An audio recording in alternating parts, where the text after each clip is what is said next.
Shalom, shalom, everyone, and welcome to another episode of the Masada Watchmen.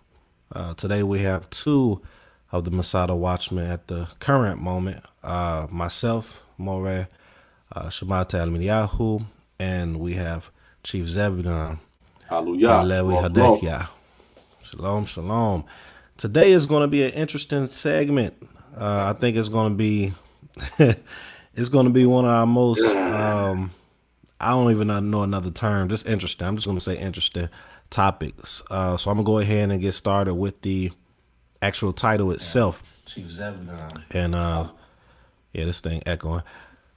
And the title today is "The Pressures Men Are Up Against and the Harm It Causes as a Unit." And when I say unit, we're speaking of man and woman. You know, we always got to bring it back to man and woman. You know, a lot of these Sure. issues that we're seeing, a lot of these topics, I believe, are little intricate pieces to the puzzle when it comes to the dynamic, the unity within man and woman being fulfilled.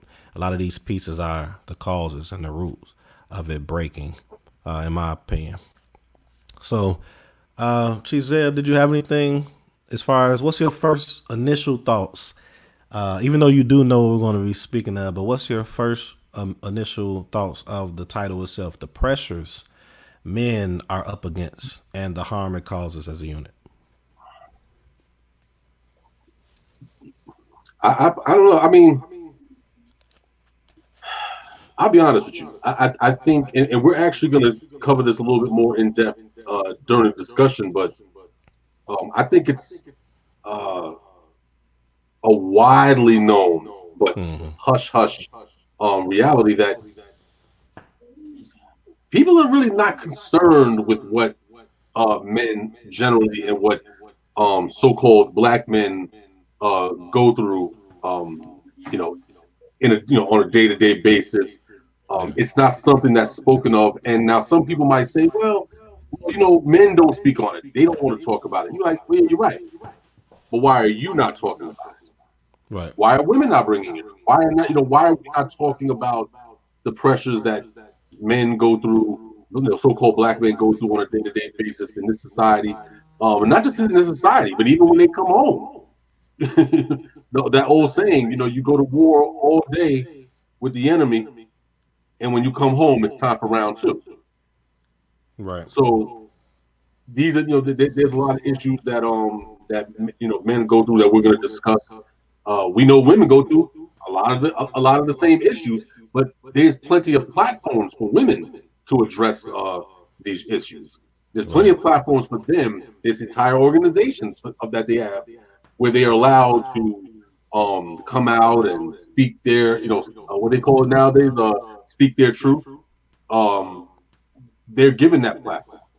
Right. Men are not afforded that platform, and when they are, there's usually some type of there's some like underlying issues that might question their manhood. We're like, oh, yeah, you're not a man if you're talking about, and so there's a stigma involved in that. So I think that in this discussion, we're gonna dive into some of these issues Right. and see where the land lays, so to speak. So I'll yield That's at right. that point. Yeah, my thoughts on it. Shalom to Shaul. I guess I Shalom, can go shalom. back over the topic really quick, but before I do, I'll say my piece on it. I'm glad you talked on that case as far as it being, you know, on both sides of the stick, in the men and the women. But we're taught at a young age, really not to express our emotional stance on different subjects, not to, really let our parents actually know how we're feeling, whether it's some type of pain or anything like that. So it's kind of like that's the push of society, men, shut your mouth, stop complaining, chalk it up, be a man type stuff. Right. So it's looked at, a lot of these things are looked at in regards to that, the pressures that's placed on us is like, okay, they can't have any type of emotion. You know, some people don't even know that men go through these things because of what's the conditioning involved in how we operate in this. So, Shaul, the way that I just opened it up by reading the title of the show or the episode, and before I get started and bringing out the actual questions and going into the first topic, I was asking Chief Zebulon what's his thoughts on the actual title itself before we get started, and the title is "The Pressures Men Are Up Against and the Harm It Causes as a Unit." Unit being man and woman, of course. So I just wanted to know before we even get into the first topic, what's your take on that title alone? The pressures men are up against and the harm it causes as a unit.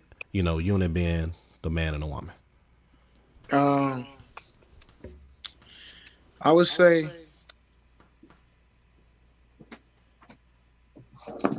what my thoughts is about the pressures that men face. Um, it's it can be hard because a lot of, like you was just saying, stating a few minutes ago, that a lot of us is taught from a very young age that not to express ourselves because it's weak, and that's taught to us both by men and women. Yep. Um, and it becomes very, very deleterious, like over time, to a young man's growth because you become angry and you become. I mean, a lot of things can take place. You could become angry. A lot of brothers do become angry, but then you have some other people who are not necessarily angry, but maybe they're effeminate, or or maybe they become resentful towards everybody they meet, or maybe they are not trusting towards anyone, or towards women, or towards men, or maybe they don't respect authority. Maybe they don't. Maybe they look at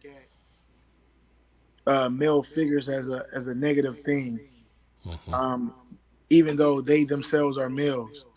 Um, or maybe they just take it out on their own children, and they repeat the same cycle, and they just pass it down over time. What was the other part of that question again? That was heavy. That was some good stuff so far.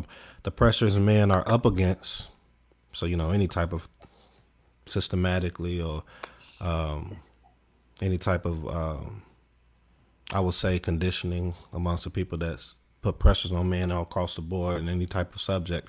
And then the next part is the harm it causes as a unit or causes us as men and women, Okay. basically. Well, I probably answered that part of the question, Yeah. um, but yeah, as far as the pressure, man, societal pressures is a lot on brothers because we at the very bottom, especially the so-called black man. Like we at the very, very bottom. Like they even have our own women above us in society. Yeah. You know, the women they getting all the jobs. They making a lot more money than us now as far as a collective. Um, so it's a lot of pressures. A lot of brothers, I believe, a lot of brothers have the intention or want to do right, but don't have the opportunity. So I believe that creates a pressure for brothers who really feel or have a loving heart inside, or have a willingness to go and do something positive, but no one is giving them an opportunity, not even their own loved ones, especially the woman. And I think it was something that I had posted on Facebook not too long ago about what DMX said. I was watching the documentary. It was like there was an episode on Ayanla Van Zant or Van Zant. The I think it's called Fix My Life or something like that. And she was doing the episode on DMX where he was basically he hadn't seen his son in a long period of time, and you could tell that his son has a completely different personality and persona than his dad does. Where you could tell DMX was real hurt. But I remember he was saying a long time ago that after his grandmother passed, um, he was done with the world. He was like, I'm just doing whatever. Mm-hmm. And what he was saying was is that, you know, everyone need to be someone's baby, because it's certain people, man, that show you a certain type of support that make you want to live for something. And I think a lot of brothers don't feel like they have something to live for. So I believe it's a pressure for them to go home and just even really wanting to get up the next day and do anything positive or productive. Um, but that's just some short thoughts, real quick. No, that was good. That was good stuff. Before going into the actual topic itself, or the couple topics or the few topics that we do have, I want to make it known for those that's watching, if you're new to the channel, or if you this is your like also your first show to see, that the Masada Watchmen, we are a platform of men that speak on different matters that we believe, according to our studies, our research, our understanding of family and structure. We speak on these things that we believe are detrimental to man and woman as a whole, so-called black man and woman, more so, and the causes of the failures. I think last week, Thursday, we had a manhood lecture where some elders really spoke on manhood, really spoke on the things that the men needed to do to step up as far as for family. The following week, we spoke on a couple things, but we brought out, what is her name again, fellas? I don't listen to her. The Stallion, Megan Thee Stallion. We spoke on protection, because she had a particular perspective of protection, and we brought that out. And so we want to let you all know, go back and check the last live episode that we had in regards to that, and also the manhood lecture. But today we want to really bring out some things and some perspectives that we see some women have, and that's what brought forth the topic as far as the pressures men have. This isn't a man versus woman war, even though I got a book coming out. Shameless plug in regards to that. But this needs to be put out there, so we get a understanding from a group of men who truly wants success with the man and the so-called black man and woman when it comes to family, and we're just bringing forth our views that we believe can really help. So, without further ado, let me see if I can pull up the first topic, or the first part. Before I get started, let me actually read the description. Okay, so the description that I have for the actual segment today is: Do women desire men they control, instead of a man that challenges them? That's one question. Is truth something of value when it comes to our community? That's another question. And the third question, which I feel we're going to be talking on all these anyway, so we don't technically have to ask these questions, but it's just to get your wheels turning from those that's watching. Are the feelings of men equally cared about in our community? Are the feelings of men equally cared about in our community? Okay, so I'm gonna let those questions sit for a minute as I pull up the first topic. Fellas, do you want me to bring out the one with the so-called white woman first? Doesn't matter what order. Anybody? No? Shoot it. I'm gonna go ahead and bring it out. That's right. Let my screen, share my screen. Give me 1 second. 1 second. I want to share it. I could just read it, but I kind of want to share it. I don't know what y'all think. Let's see. Share screen. Boom. All right, cool. So Here we go. All right, so this is by Emily Swavin, however you say her name. So make sure you all go and follow her. Go on there, follow her, send her a message on what you think about this post that she posted, which was July 23rd. So it wasn't too long ago. It was not even, a few weeks ago or so. Okay, and it says, men, if a woman accuses you of rape, even if you didn't do it, you shut up and accept the charges. Women have been systematically oppressed for years, and you giving up some years of your freedom doesn't compare to the oppression they've been through. I'm just going to leave this up just so you all can have something to go off of while you're speaking on it, and for the listeners can view this while the panelists bring forth their thoughts. I'll go last. Chief Zebulon, let you go ahead, go on if you want to, and then Shaul, I go last. What's your thoughts on this? I don't even know if there's even anything to even discuss about it. I mean, the psychosis is obvious. She's out of her mind. But I understand why she's saying what she's saying. It makes perfect sense within the within the paradigm of women's lib anti-man rhetoric. It's like in order to make women's lib work, we realized just from going back as far back as the 1960s. We don't have to go back to the first waves of women's lib / feminism, but we can just go from the last 50, 60 years. And one of the most overrated social platforms that we've seen is the oppression of women. Now, I'm not saying that women have not been oppressed and are not being oppressed.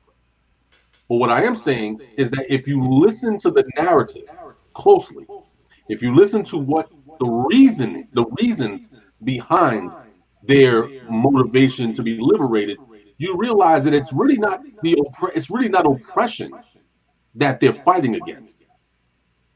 They're fighting against liberation. They want to be free to do what they want to do. So I always give this example. When women say, and all you got to do is watch Tyler Perry movies, then you can get all of this crystal clear. Whenever a man wants a woman to do womanly things, cook a meal, things like that, just real basic stuff. Mm-hmm. A woman, they're quick to say, what? Oh, you want me to step back into the 50s? Wait a minute. So it's like, wait a minute. You want me to? All I wanted you to do was cook a meal, keep the house relatively clean and things of that nature. So you cooking is oppressive, and they'll say, yeah, because that's gender roles. You're trying to say, okay, that's oppressive, no doubt. And you hold that. You put a pin in that point, and then you let the situation come right back around, and then you approach the same females. These same females find it sexy when a man cooks and cleans and attaches a baby to his chest and walks around and goes shopping, whatever. Women find that what? They find that sexy. That's a real man. So what we realize is that these things are not oppressive. They're not fighting the oppression of it. They're saying, no, we don't have a problem with it. We want gender role reversal.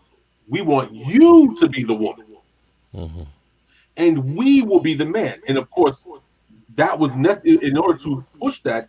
It was therefore necessary now, especially among Black women, to put Black women in a position where now they can earn the same or out-earn their male counterparts. We know the old saying that, you know what I'm saying, that the hand that rules the wallet rules the house. So if a woman is bringing in $60,000 a year, and that man is only bringing in 30,000, the dynamic, of course, has changed. The dynamic has changed. So this is what women's lib has created. They have to take situations that are not really oppressive and create and manufacture oppressive narratives in order to push the agenda. Otherwise, they don't have a leg to stand on. So this is the reason why they had to go and redefine what it meant to be raped. Rape is no longer a man grabbing a woman by the hair or grabbing whatever like that, beating her up, dragging her off somewhere, and forcefully doing something to her. Now, rape can be something more or less on the lines of being in the workplace and saying, "Hey, girl, you know what I'm saying? Yo, how you doing today? How you doing? Yo, you look good." Now I'm a sexual predator because they've changed the narrative. And now the definitions have changed. They can make anything look like it's oppression. If I say a woman, you know what I'm saying? Oh, yo, you look really good. Oh, you're trying to objectify me. Like, oh my God, I just said you look good. So in order to make their platform in order to make it look oppressive, they have to exaggerate certain things. Certain elements have to be exaggerated. Certain things have to be modified. Definitions have to be altered in order to make these things work. This quote from this woman is a prime example of that. She just basically underlined the importance. I mean, they underlined the insanity of rape, of a rape accusation. Men, if a woman accuses you of rape, even if you didn't do it, you shut up and accept the charges. Why? Because it doesn't matter if you were right or wrong, or if you did it or didn't do it. The bottom line is that the agenda has to be pushed. And if that means you doing 10, 20, or 25 years for something you didn't do, well, then so be it. But it'll be for the benefit of women. And ultimately, that's what matters. Wow. It's a psychosis involved here. But it's a psychosis of convenience because many women feel empowered by this. They basically have become the very thing that they have fought against. When they say that white men are oppressive and they're treating us like we're less than human, whatever. Now we see them, their whole platform is going in that same direction. So they were never anti-man. Strictly, they were men envious. They were envious of the quote unquote power of men, and they're now usurping it. And this post here is the outgrowth of that psychosis. So, my question, before we move on to Shaul, is the whole thing when it's telling you to accept the charges. At this point, we see that she is not even, and there's many women that's, well, I've heard some crazy stuff, and this to me is crazy. That's just my thoughts. But to me, when I read this, it becomes that, you really don't care about the man at all. At all. And I mean, I don't know her sexual preference or, I think we do. I think we do. I mean, you would think so, right? Due to what she's saying, you would think so. We do. There are women, and I'm sure, some could argue men as well, but the topic right now is dealing with the woman. I mean, when we get on the man topic, we are direct on the men. So I got to be fair and be direct on the women. It's women that speak like this that, they quote unquote like the opposite sex, which is the man, but they speak as though they really don't like the man, have no care in the world for the man, and I'm saying that to say, logically, do they think about what happens when a person is accused of rape and goes to jail? Do they think about, okay, watch this. A woman that is raped, neither one of us on the panel are for that. We actually hate it, and I say get put to death. Yeah. You know, you rape a woman. But looking for on the flip, in addition, looking on the flip side of that, the woman was not the cause. The woman was innocent. The woman, that wasn't fair. What happened to the woman, right? Would it be right for me to say, since this woman is innocent, she didn't cause it, that she needs to continually get raped or even murdered? Why am I saying it? Think about it, what I just said, you all that's listening. You have an innocent man. You have an innocent woman that got raped. She's innocent. And then now she continuously to get raped after that. After that takes place. After this act that is pushed on her and it's not her fault. Now she's getting raped over and over by other men and or killed. Now put that on this man. She says, even if you didn't do it, even if you're innocent, even if you're not the cause of this, even if you don't even know nothing about it and it was just brought to you, shut up and accept the charges. Do you know what happens if you go to jail and you raped someone? Yes, sir. A woman, and you're a man. Yeah. 9 times out of 10, you will be raped and or At the very killed. least. At the very least. Yeah. And or killed. And this is why I'm saying what I'm saying as far as she can't be, and anyone who thinks like her, because guess what? If we look down, you all can't see it. Yeah, you all can't see it. It was 900 likes on this post. 900 likes. And by it being 900 likes, that means it is 900 people. I should have looked through it, actually. I hope it wasn't one man on there. But 9 times out of 10 in our society today, it probably was some simps out there. But it's 900 people that agree with her statement. With that, I yield. I don't know if Chief Zeb, you want to comment on what I said, and or Shaul. If not, Shaul, what's your thoughts on this particular post? Kane, I'll save my comments or whatever after. I'll let Shaw come in and lay his platform. Yeah, I would say, man, when I seen this post, you know, I think I have to go with the beginning statements that Chief Zed made about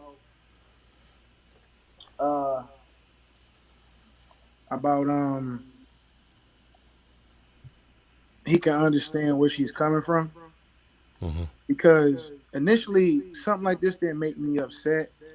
And the reason why it didn't make me upset is because I understand that there's an agenda being pushed. And a lot of these females that talk like this are being inundated and programmed to hate something that they truly do not.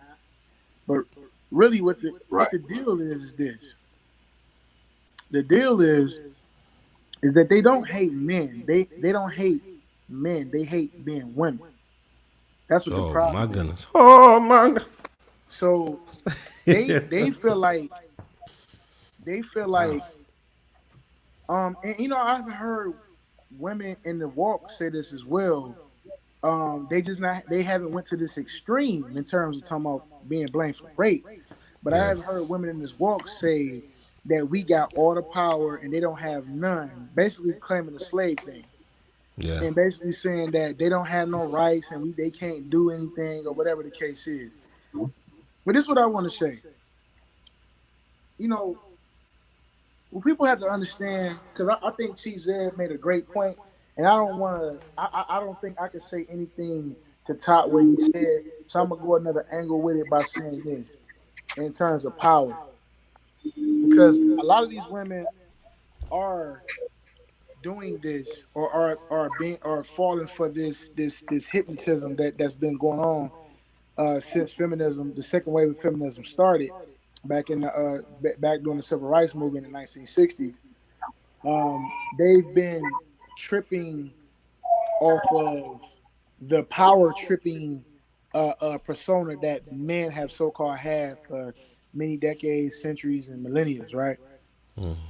So I think with a lot of women, and with a lot of with the women that's listening to this show right now, if you have ever thought to yourself that, man, we got all the power and you know you ain't got no rights and we running everything and we doing this and that, let me tell you something.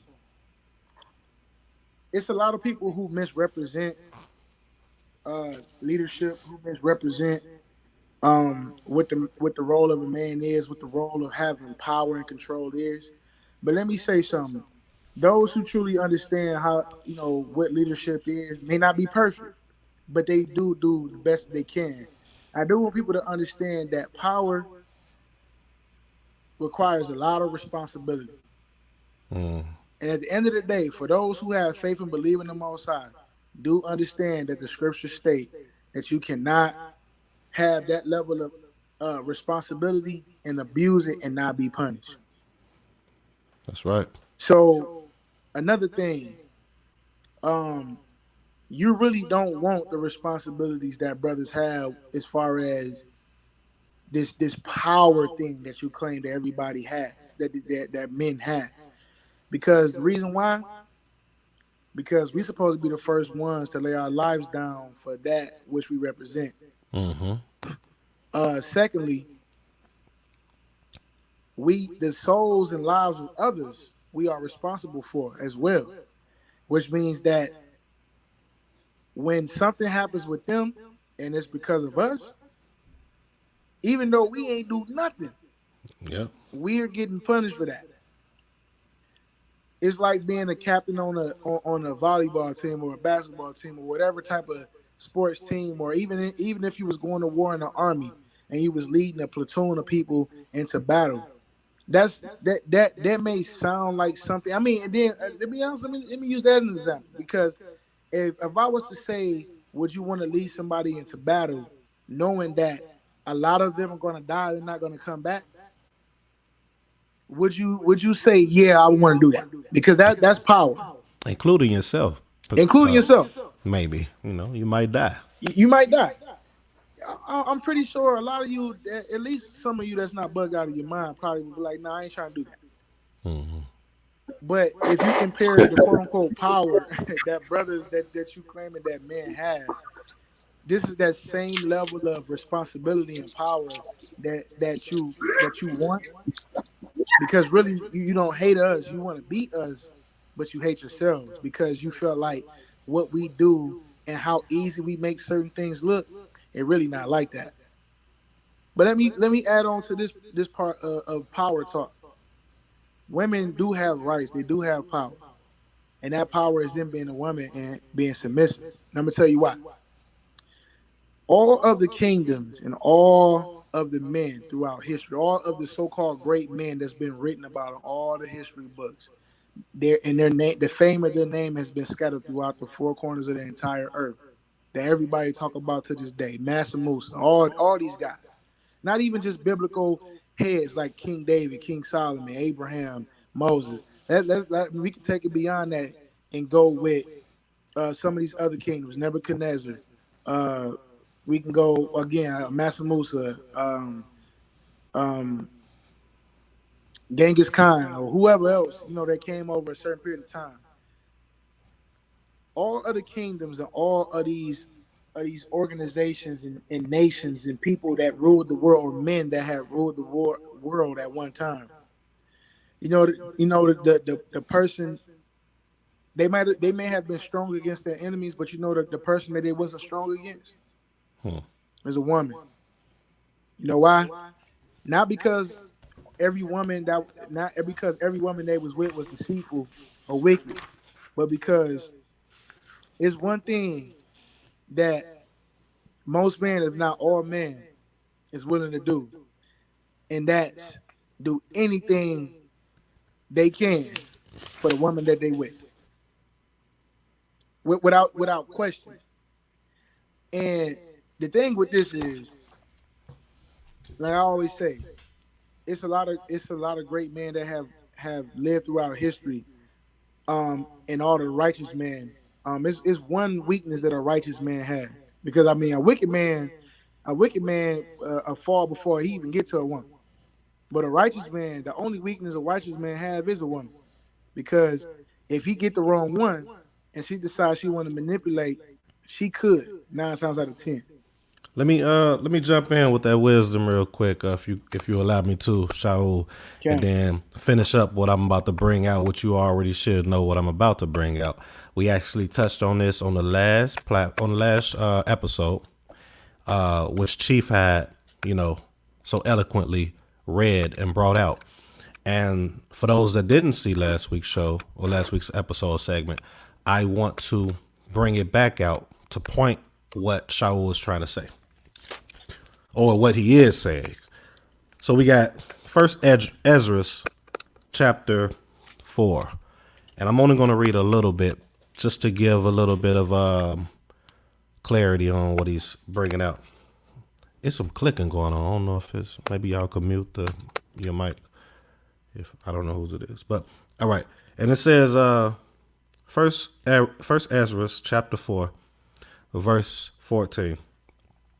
O ye men, it is not the great king, nor the multitude of men, neither it is wine that excelleth.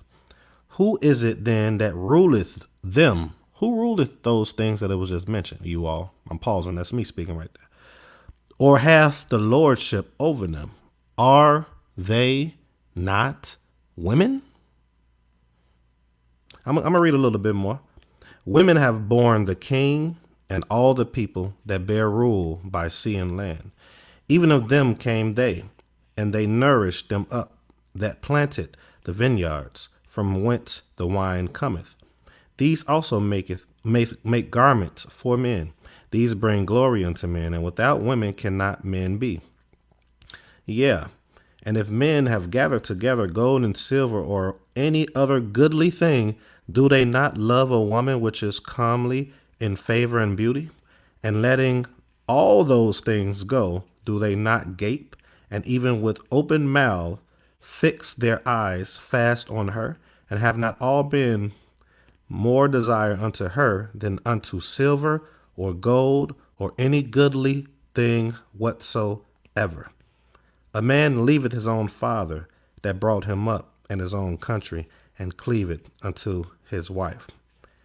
He sticketh not to spend his life with his wife, and remembereth neither father nor mother nor country.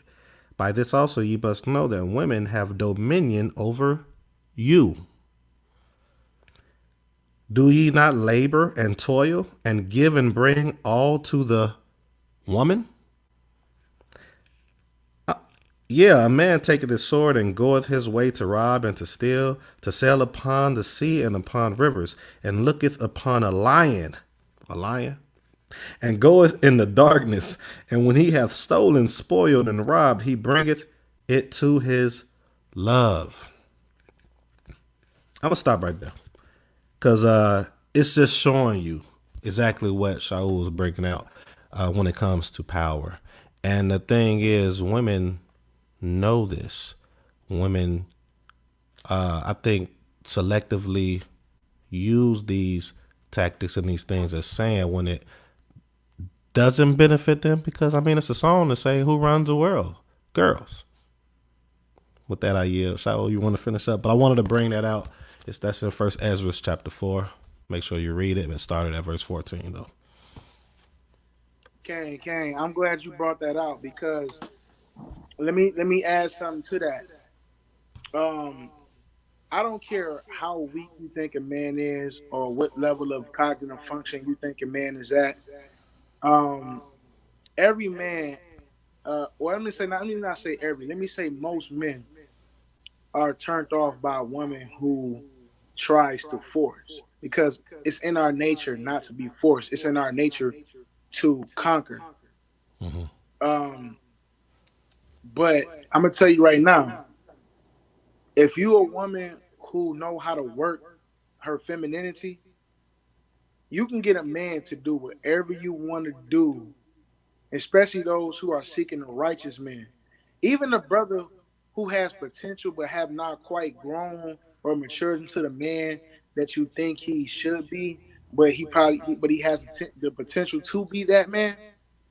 If you really knew how to work what you knew how to work, and I'm not even talking about on no sex tip, I'm just talking about being a woman, you can get that man to change whenever you want it to. And I'm gonna tell you why. It's exactly what he just read. Because at the end of the day, our total existence, yeah, if you those who believe in the scriptures know the scriptures say that the woman is the servant to the man, the helpmeet to the man. Um, but I'm gonna tell you the true servant is really the man. Because everything a man does existence wise is for the woman. That's right. And really not the other way around, because technically, you doing things around the house, you doing this and you doing that is great. But a man's life is being risked all day long, especially when we in a society that's not ours. Now, to get a woman credit, when you guys risk your life the most is in childbearing. That's right. And we have to congratulate all the women in this world, our mothers, everybody who has bore children for men, regardless.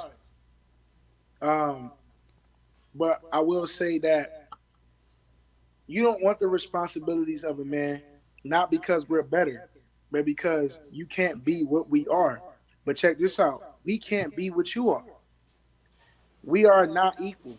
We are not made to be equal. We do not have equal rights to each other. And the reason why, because we are not the same. You can compare a woman to another woman because she's a woman. But you can't compare a woman to a man because we're two different beings.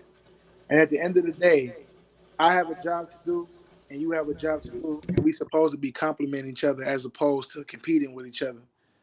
So yeah, the man is the head. And yeah, from the outside looking in, the man has the control. But the person who really has the control is the woman, because at any time, if she was really the woman that she says is or is claiming to be, that submissive woman, she can get that man to do whatever she wanted him to do. And he'll be willing to do it any given time just because he feel like, just because you stroking his ego and he feel like he killing it. And it may be true. He might be killing it for real. But you playing out what you having to play out makes it that much easier for him to just give in. And I'm talking about a righteous union. I'm not talking about no wickedness. So for those who, want to use that to their own, destruction, then that's between you and the Most High. But at the end of the day, for the women who are struggling and have been having issues for a long time, understanding how to get that man that she wants. Sometimes in a society like this, brothers don't come fully mature. And sometimes it takes a woman who actually understands or is willing to understand the man to get him to where he needs to be. And I'm taking that from the Martin Luther King and Malcolm X quotes, because these are things that was quoted by them in once upon a time in history. Like for instance, like without Coretta Scott, Martin Luther King wouldn't be who he is, or he wouldn't be king. You know what I'm saying? I heard the same quotes being said about Malcolm X as well.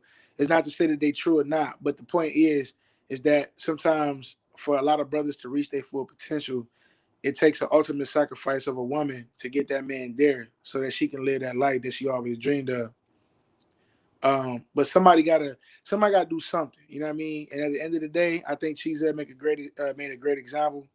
I just wanted to add on to that and making this point again for my closing statement on this particular topic or segment, that these women that make statements like this don't hate men. They hate themselves. They hate being women. So with that, I'm a yield. And look, I want to come in really quick and I want to say something. And this is going to be a little different. I mean, someone somewhere had to say what I'm about to say, but it wasn't said tonight. And I just want to make somebody think. This whole, this is my last point to this topic before we move on to the next one. And let Chief close it out after I say this. She's literally said women have been systematically oppressed for years. And you giving up some years of your freedom doesn't compare to the oppression that they've been through. Let me say something real quick. Everyone outside of slavery, first of all, I'm gonna say the person that receives the biggest or the most oppression is the so-called black man and woman. And even within that, I would say man. But let's take that out the mix. Everyone has some form of oppression or systematically oppression. Yes, I said it. Those as listeners that's in the truth, I'm not taking up for anybody outside of the so-called black man or woman, but I want to bring something to your attention because this is a white woman saying this or whatever she is. I'm just going to guess she's white because she looks white to me or whatever. I want to read something. Real quick. I'm going to prove to you what I'm saying. From the very birth, every person of ethnicity that is in at least Illinois, I don't know how it is anywhere else, but I just read this to someone today. I'm about to show it to you. Give me 1 second. What is it? Violent. Give me a second, y'all. Hold on. There we go. Y'all ready for this? So, form of systematic oppression. And this is really for the men. Every man that is so-called black, so-called white, so-called Puerto Rican, so-called Asian, anybody that's not married anymore and had a child, let me show you what systematically oppressed is. This is Illinois. Voluntary acknowledgement of paternity that most of us sign at the birth of the child without reading the directions. And this is another topic, but I'm trying to show you a form of systematically being oppressed. And it's going to be a topic that's probably make some women upset, but I'm about to read it. That's right. If you know anything about contracts, when you sign a contract, you automatically waive some type of right. Some type of right is waived in the contract. You're giving up a piece of your rights because you have came into a contract that was formed by the opposite party that you're agreeing to do it with. So you're letting go your freedom a little bit. I'm gonna read the first page, and it says, "I understand that I can request a genetic test regarding the child's paternity." Right? Then it says, "By signing this form, I give up my right to the genetic test." So what it's saying is, you could have had before you signed this piece of paper, you would have been able to go ahead and get a DNA test. By you signing this, that means you're agreeing that you are the father, right? Let's go to the back of the page. All right. So it says your rights and responsibilities, right? And I just read this today. I'm just going to read no. I'm going to read 1 and I'm going to read number 3. It says the VAP, which is voluntary acknowledgement of paternity, is a legal document, and when signed, witnessed, and filed with the HFS, is the same as a court order determining the legal relationship between a biological father and child. Okay, let's keep reading. If I am a minor, I have the right to sign and have the form witnessed without my guardian's permission. That's not the one I really want you to pay attention to, but it's the second one. The third one. It is my responsibility. At this point, it's talking about the father. Okay, it's an echo going on too, Chief. I think that might be you. Number 3 says it is my responsibility to provide financial support for the child. That may include child support. That might not have hit some of you all. That was 2 different supports. Study up and you'll know what it means by that. Let me read that again. It is my responsibility to provide financial support for the child. That may include child support and medical support, starting from the child's birth until the child is at least 18 years of age. Number 4 is the kicker right here. The VAP does not give parental responsibility, allocation, or parenting time to the biological father. However, it gives him the right to ask, get permission ask for parental responsibility allocation and parental time. If you don't know anything about law, if you wasn't to sign this, really quick, a father is, when he signs this, he's giving away his unalienable and inalienable right as the father. Once you sign this, and this is what I was saying earlier when I was talking, once you sign this, you ever heard of children of the state? Once you sign this, men, and I'm not telling you not to sign it or to sign it, but I want to show what a systematically being oppressed is for the so-called men. Once you sign this, you have removed your rights as that father. Now the real father is the state that is in cahoots, I guess you could say, with the mother ignorantly. The mother don't understand this or know this. That's why number one, it literally only stated the father and not the male.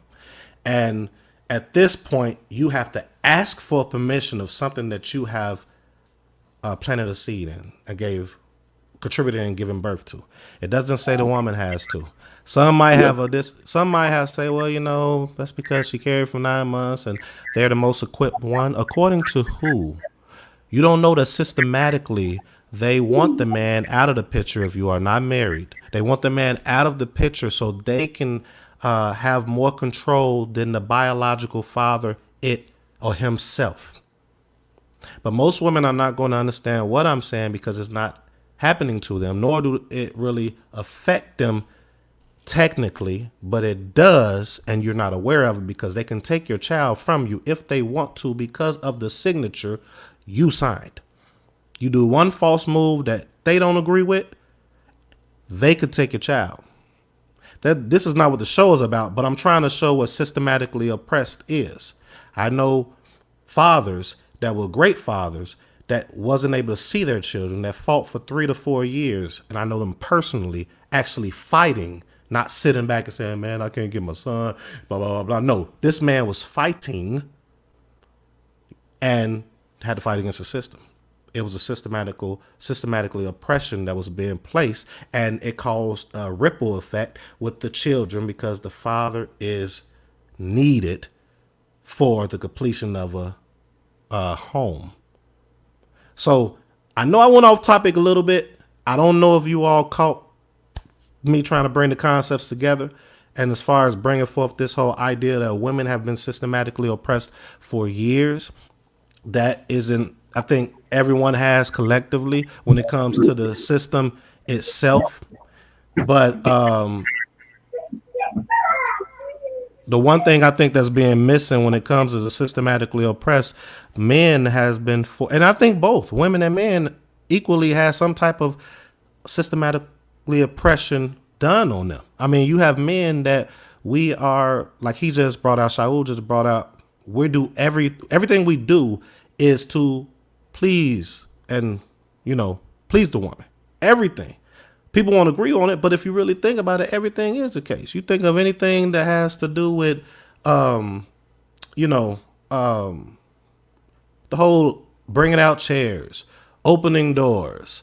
Women could get in, men can't get in. You stand in line, they could come in. It's just, I know those are minute, but when you really think of all the intricate things of life, it is a systematically oppressed effect on both parties.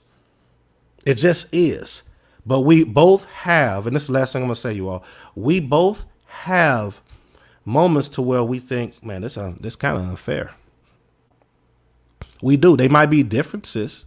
I mean, they might be different points of reference when it comes to each one of us individually. But if we had a scale and we actually had moments where we talked about each of the matters that we both individually thought that was a systematically oppressed effect pushed on us, I can guarantee you the scale might be right there. It might be right there. But one of the most biggest points that really that affects me as a man, because I am a father and I'm big on my children, I'm sure these men right here, well, Shaul, he don't have one yet, but I'm sure he will be, is a parental aspect. And what I just read to you with that Illinois thing, most men don't even know that. Most men don't even know their rights. And most women don't even know the rights that's being stripped away from not only just the man, but the woman too. So for years, both of us has been systematically oppressed. And with that, I yield. Hey man, let me say something, man, because that was dope that you even brought that out, and I'm glad you did. Let me say something about the oppression that a lot of, because the oppression that the black woman thinks she's fighting for is not the same oppression from the same organization that brought her into this fight, known as feminism. Because their quote unquote oppression, we ain't never done our women like that.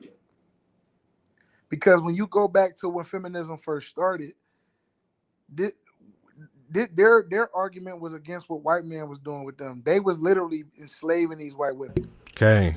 literally enslaving them. We We don't ain't got that never power. done that, man. We don't got We ain't never done that. But they have bamboozled our women into fighting a fight that's not even theirs.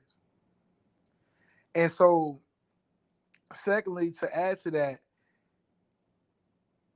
the main part of the white woman's fight, as far as oppression is concerned, and why that whole feminism started, was being able to work, being able to drive, and being able to do anything outside the house in terms of, you know, getting away from that woman's role, not keeping house or whatever, but basically being able to go to college, go to school, and get a certain level of education.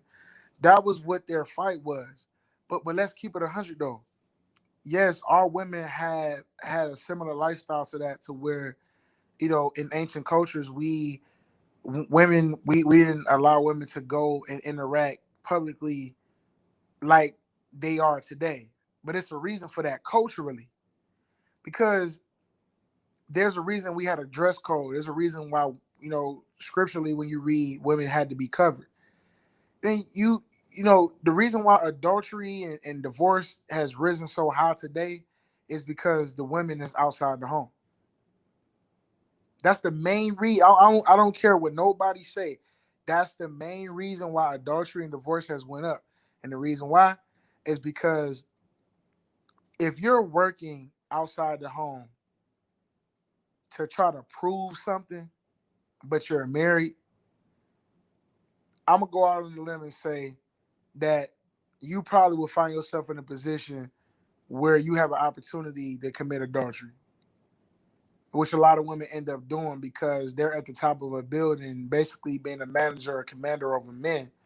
And you got a lot of men who are weak minded, who's hounding over a woman and basically competing with each other over who gonna get this woman because she at the top and she's married. And she ended up doing something with this man, and then her husband find out, and then they getting divorced.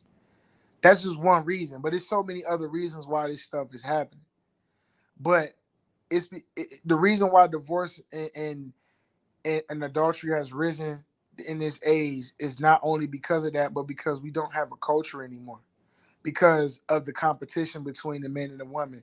A lot of the lack of culture that we do have is of our own doing, and that's because we took gender roles away. Gender roles was a large part of our culture, and just by simply implementing and bringing that revamping gender roles will bring a large portion of our culture back into play. So I just want to throw that out there. Just going based off of what Shamal was said as far as the law and how the law has taken the man out of play. So to be honest with you, you women out there who have this mindset to some degree or agree with some of those points need to understand that really the man has power, but you guys have a greater responsibility to help bring this culture back by being willing to sit in a certain seat that maybe you don't want, but you should learn, but that you will learn to love and accept over time. And that will start to slowly bring our nation back to be what it once was in our heyday. And I'm going to yield with that. Man, the government is smart, bro. They removed the man, and y'all think y'all have been systematically more oppressed than we have. And I understand it. I won't take away from why. But I just, We don't look at one another's. We don't care about one another's viewpoint in that regard. Chief Zeb, did you have anything to say in addition to what we just brought up before we go to the next topic? Okay, yeah, you covered a good point about bringing that information out as far as the hoodwinking, the legal hoodwinking that goes on, because apparently it's not that's not only in Illinois. No, I believe they have. I that's, believe that's that is the case in the New York. systematic machinations. That's what they were hoodwink. It's They Machiavellian our ass. That's what they did. indeed. Um, they I know it goes. I know it goes on in New York. I know it goes on in South Carolina. There's quite a few states that have that understanding, and my guess is that it's probably across the board federally. I think if we were to go state to state, we'd probably find the same information, maybe just worded differently. But as far as that the quote unquote the oppression, it reminds me of a good brother of mine. I'm not going to mention him. I don't know. I don't want to tie his name with what he's going through legally because I don't know what's happening on the legal end of this situation. But about 10 years ago, no, yeah, about 10, 11 years ago, the brother was going through a situation with his children's mother. His children's mother, she was a drug addict. She was running in the streets, doing all manner of madness, sexually or whatever the case may be. And he was like, and then she was unable to take care of him. So he's like, yo, listen, give me my children. Let me get that. Scooped his son and daughter up. He was a construction worker. He was a construction foreman. So he made good, real good money. Had a nice little house out on Long Island, doing real good. Gave his children, the life that they needed, what I'm saying, that they needed, send them to school, doing all of the good things that, that they say men don't do.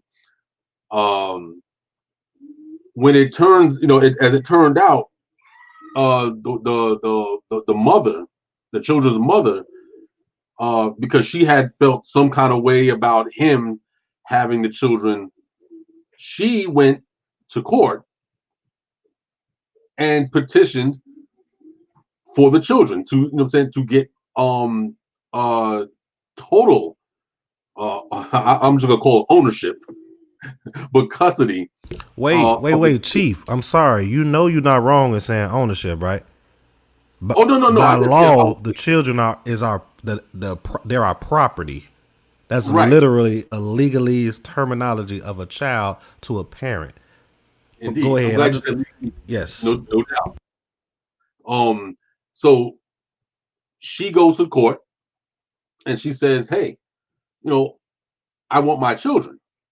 So it's a little, they bring the brother into the court, into court, whatever, he's going back and forth to court. And it was decided that they were going to take the children from him and give it back to the mother. And he's like, wait a minute. She's homeless. She's a drug addict. She's homeless. She sleeps on the subway. What do you, and he showed me this is when I still lived in New York. He showed me his court papers, and the judge said, and I quote, well, she's still the mother. She's still the mother. So she said, as long as she can find a shelter, she can get the children, go into the shelter, and she did not get shared custody. The father got visitation once every 2 weeks with the I think there was a counselor, somebody had to be there And he's like, yo, what the like he didn't know, he ended up fighting this case like 6 years. I can believe it.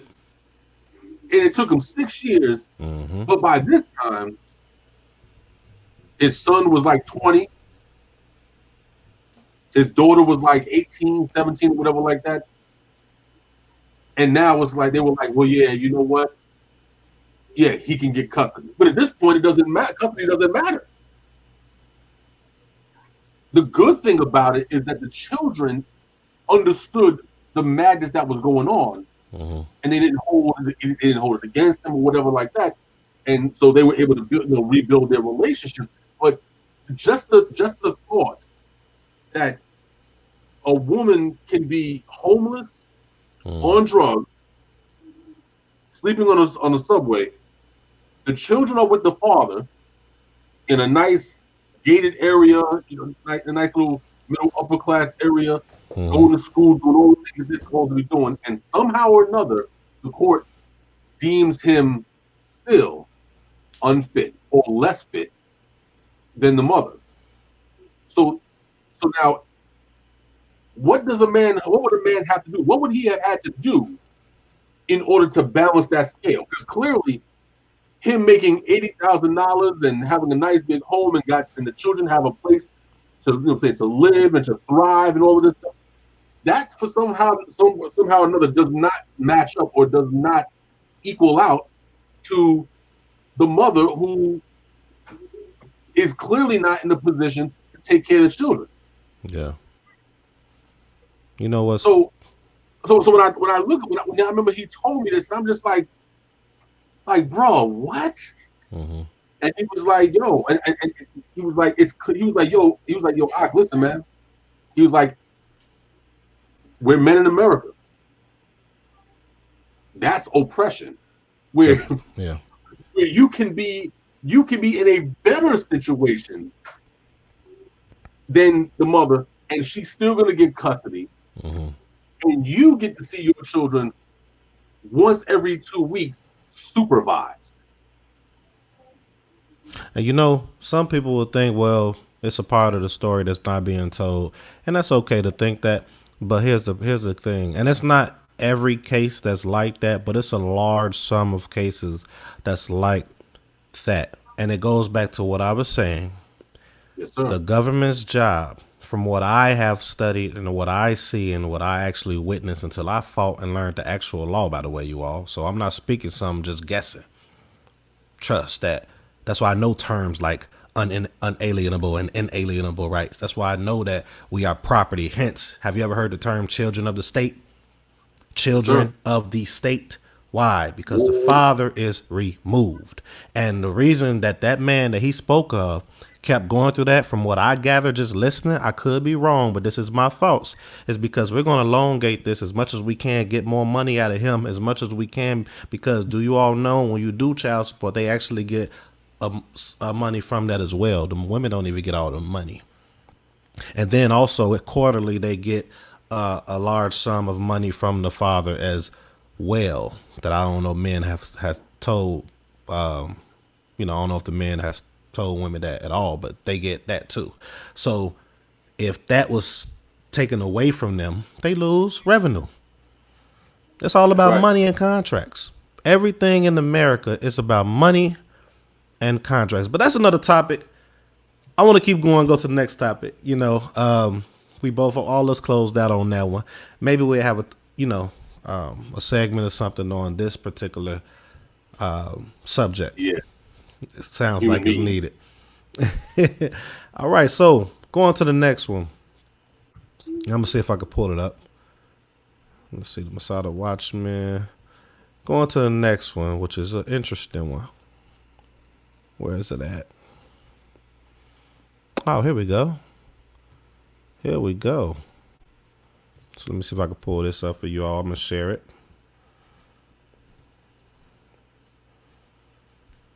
I want to share it. All right, here we go. Next topic. So that was a white woman, the one that we had read. And this one is, I think, if I can't really see it, look like a so-called black woman. But what was said was, and y'all know I don't like this terminology, but I'm going to read it because it's right here on the screen. I want a nigga I can hit with a car and he's still going to mess with me. She didn't say mess with me. She said F with me, right? I want a nigga I can hit with a car and he's still going to mess with me. Chief Zeb, I'll let you take that away. I'll let you take that away, man. And then, shower with myself.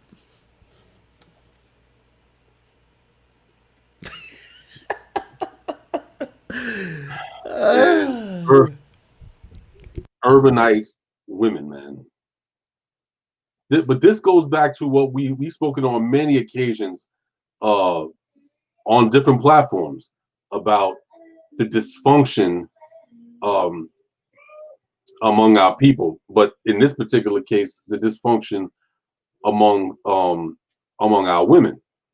You think about movies that we've seen over the years, like Waiting to Exhale, and I mean, you name it. You name the '90s movie, it's applicable. And even going all the way up to recent years with Tyler Perry movies, and the narrative that we've seen evolve over time is that women, they have this feeling that you should be able to accept me for who I am. Now, it sounds good on the surface, but what that does is it becomes a Trojan horse. It opens up the door to other things, because now, by saying, "Oh, I accept you as you are," that also means that, hey, if I want to be crazy, if I want to express my dysfunction on a regular basis, you have to be able to be man enough. Your back has to be strong enough to accept it, to accept what I do, to accept what I say, to accept how I act in all of its dysfunction, in all of its madness and insanity. You have to accept it. Otherwise, you're not a real man. So when I see posts like that, I immediately start thinking about, again, these narratives that started in, maybe even before the '90s, obviously, but culminated into Tyler Perry pictures. And that is so what the so-called black man has essentially become. He's not being brought into a relationship to be her man. He's being brought in to be her psychologist. The person that sits down to listen to and accept all of her lunacies and tell her it's okay. It's okay. No, it's not okay. And the minute that you tell these women that they're out of their goddamn minds, then you're a woman hater. Oh, you're a hater. Oh, and then you become every appellation in the book. Mm-hmm. But this is the reason why they're able to get away with some of these things, because there is a culture that has told men that you cannot change women. A man comes in and tries to change women, the first thing that people say is, "Why you gotta change it?" You knew how I was when you first met me. Like, well, yeah, it's a thing called growing. You grow. I know how I met you, but we're supposed to grow from there. Especially if it's positive and righteous. Come on now. Right, especially if it's positive. If it's witchcraft, then then you get a witch argument against a wizard. Either way you're jacked up.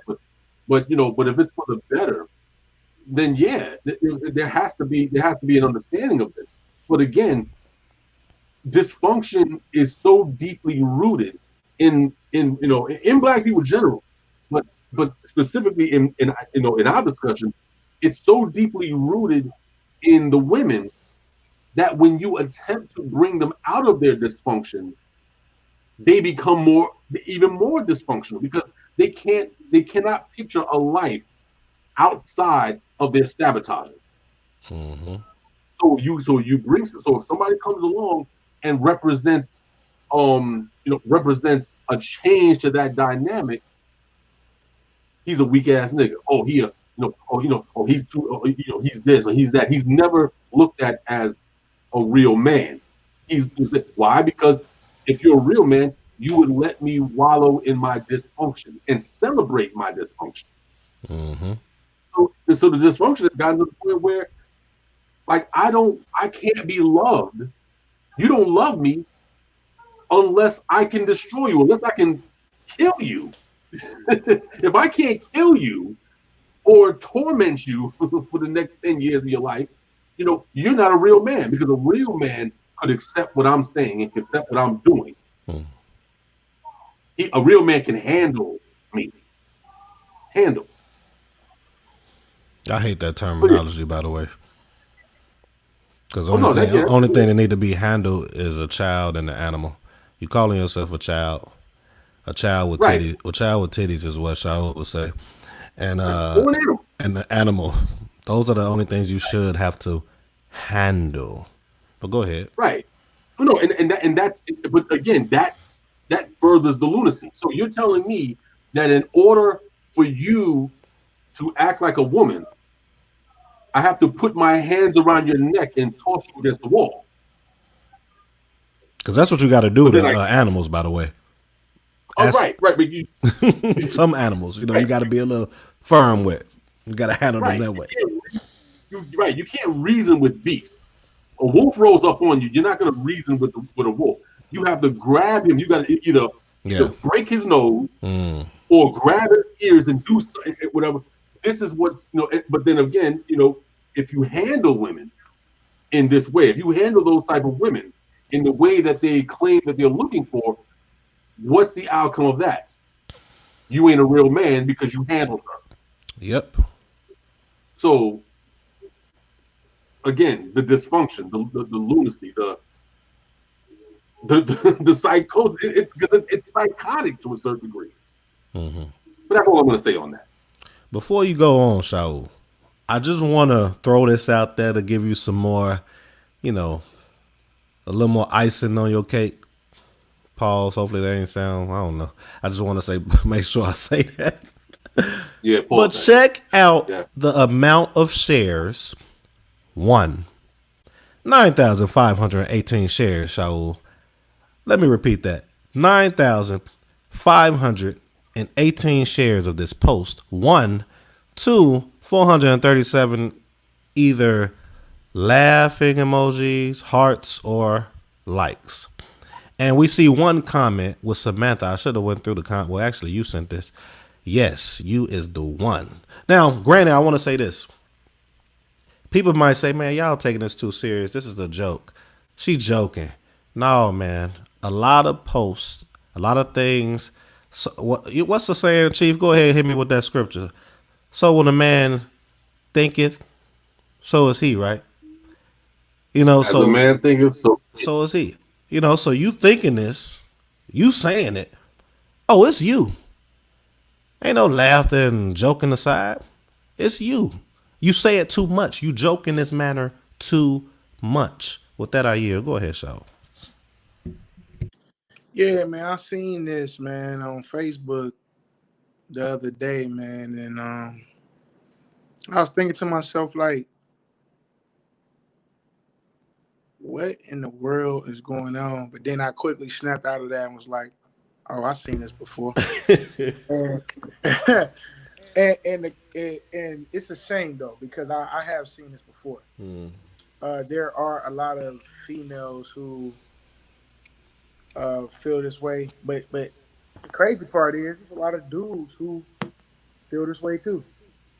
And that's not even they don't even come as a surprise to me, because it's a lot of guys who conduct themselves in a lower vibration, that like chicks who are aggressive and who have a chaotic type of vibe and nature to their personality. And because they themselves are agents of chaos or chaotic and have a chaotic vibe to their personality. So, two negatives make a positive. So sometimes you have two people that's negative, and that negativity that they imbue upon each other comes out. It positively charges them to be negative. It's a shame that people are like that, it's a shame that our people have that problem. Or at least in my opinion, the most they have an issue. And it's for and you can go a variety of or a myriad of different ways with why the cause of that is what it is. But I just thought it was interesting that it receives so much that people are actually because we in a day and time where people are actually basically telling on themselves and being completely honest and brutally honest on Facebook. So the crazy part is the brothers who agree with stuff like that Man, and come get on on the now. post and just be like, oh man, see this is what I'm talking about. And then these be the people that use terms like queen and king, bro, on the Yes. regular. On the regular. Okay. And they be like, what up, queen, and blah blah, but they want that violent nature. They want that female who, because they, They want the tail, like you would say. They just want yeah, the tail. snag, you stupid, you snag some tail. That's all they want. They want to snag some tail. They And trying to be real and truthful. If enough brothers was real and truthful, man, I think a lot of this stuff would go away some. Go ahead. you know what, I agree too. But you know what I want to say about this post, man, is that for those out here who look at stuff like this and there's a certain level of um like desire to some degree for this, to be in a relationship like that or some type of fantasy. Maybe it's a fantasy you always have but you just never been in a relationship. I mean, people have all kind of crazy ideas and abstract imaginations, um that they just have play out in their mind but would never had the courage to go seek out. And that's a good thing, but even you imagining that is kind of ridiculous. But this statement that this sister is making on this post about, I want a nigga I could hit with a car and still and he'll still come back to me or whatever she said. Just the statement in general is 100% negative. And it's toxic. That's a toxic. A person who lives their life like that is a person who's admitting to being toxic. And the person who's attracted to that is a person who's also admitting that they enjoy toxicity as well, whether they like to give it or take it or both. And for a brother to look at a post like that and like it and agree with it, lets you know what type of frame of mind that this brother is in. And this is why I gave the analogy about the two negatives making a positive, because for a brother to allow a woman to do something like that, and still be with her, he is definitely. I mean, it's without a shadow of a doubt. He's getting a positive charge from that negativity, from that toxicity, and the reason why is because there is a sense of for her to want to kill me or hurt me for doing something that was my fault. She must really love me, and she must really want to be with me, and I feel wanted because a woman wants to kill me. That's utterly ridiculous. But that's essentially what this scenario or how the scenario is going to play out. So for and vice versa, chicks that want to be choked out or or that want pain, they want stuff to happen to them, want to do something to them, and that makes them feel empowered some type of way. And I thought that was I thought that was I thought that could be related to the topic we started off talking about, which was the feminist thing with the women talking about brothers taking the charge for a rape that they didn't commit. Just shut up. Shut up take and it. take the charge. The reason why I say those two are related is because a lot of these women who are trying to claim they're against men want men to dominate them and take over their bodies like that, but they want to be against them outside the bedroom. And that was a point I was trying to make earlier, what you just said. I believe, and I might have said it on this platform, or at least definitely on Love Language when we did that. I want to say this. I know I cut your wisdom, but I'm going to say this real quick and then, Let you take it back. This might be pretty extreme, what I'm gonna say. I don't think we like each other. Outside of sex, I think we really don't like each other. I think we don't love, I think we hate each other. And I'm actually gonna put that in my men versus women war book. Remember I said that because I'm almost done with it. But remember I said I'm gonna put that in the book. I believe that we secretly hate each other. Don't even know it. I mean, we just can't love each other the way that we always warn against each other, man. But that's Yeah. all. But I mean, how can you love that which you do not know? If I don't know who the hell I am, and she doesn't know who the hell she is, and she don't know who I am because like Shaul said, everything is yeah. What's up, Queen? How you doing, Queen? And how you doing, King? If I don't know who the hell you are, listen, you might be a filthy bed wench, but I'm calling you Queen. Right. And that might be a twisted, filthy bastard, but you're calling me King. It's obvious that both of us are out of our minds. Pretty much. So how can you love that which you do not know? I don't know you. You don't know me, but we are pretending. Yeah. Yeah.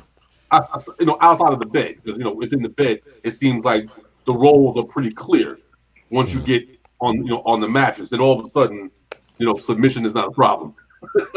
And also when you're about to die or get killed too. Also, when you're in some type of violent situation, then the roles is known. Protect me! Oh my goodness, our men don't protect us. Yeah. The Stallion, whatever her name is, Maggie. Megan the Stallion. Megan Tony. I'm just saying, Megan, change that name. You're not a stallion. But go ahead.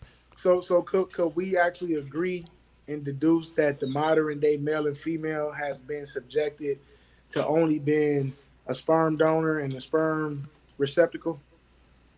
Yeah. Yeah. Sounds about logical to me. I mean people might be. Go ahead, Chief. No, I'm just saying. I mean, what else is it? I mean, and again, let me. And I think we understand, but just for those who are listening and who will listen, thank you. We're talking about urbanite men and women. Yes, okay. We're not talking about everyone. Right. There's plenty of communities that obviously don't operate with that level of dysfunction.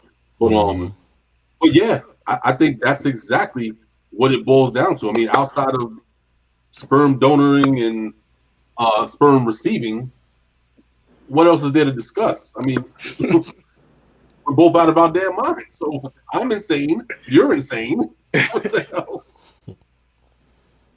Pretty much. Yeah, it's ridiculous, man. It's a sad, even though we laughing and being facetious about it. But I mean, sometimes, man, you gotta laugh to keep from crying, man. A lot of stuff is really that bad. It's really that bad, man. It's like it's bad to the point to where this level of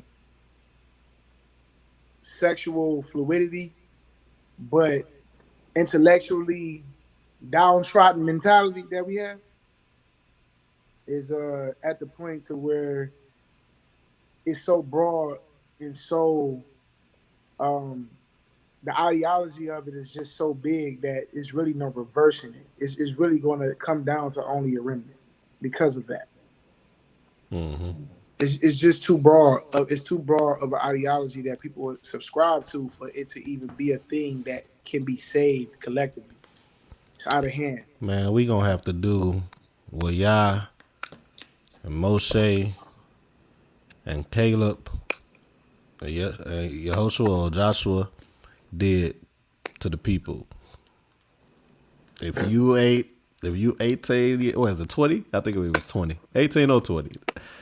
All the men and women, 20 years and up, off with their head.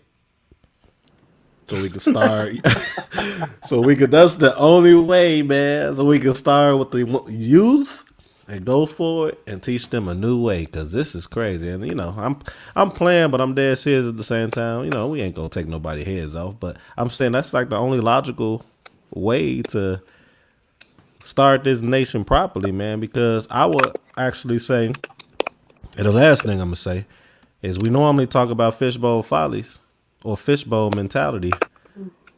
Man, I think these topics we speaking on, I don't even know if this is fishbowl. I think this is like actually oceany. I know I made that up. Hey, is somebody typing? It's That's not me because yeah. I was across the board. So you clicking on something, man? You texting? I don't know. That might be you, Aki. Who, me? Might be you more. No, let me mute. Let me mute. No, that ain't me. I ain't typing. I'm drinking. See, the sound doesn't stop. But anyway. Well, it could be face. It could be. I got a whole nother phone right here, man. Oh, well, they ain't clicking no more. It could be agents typing everything we saying. Everything.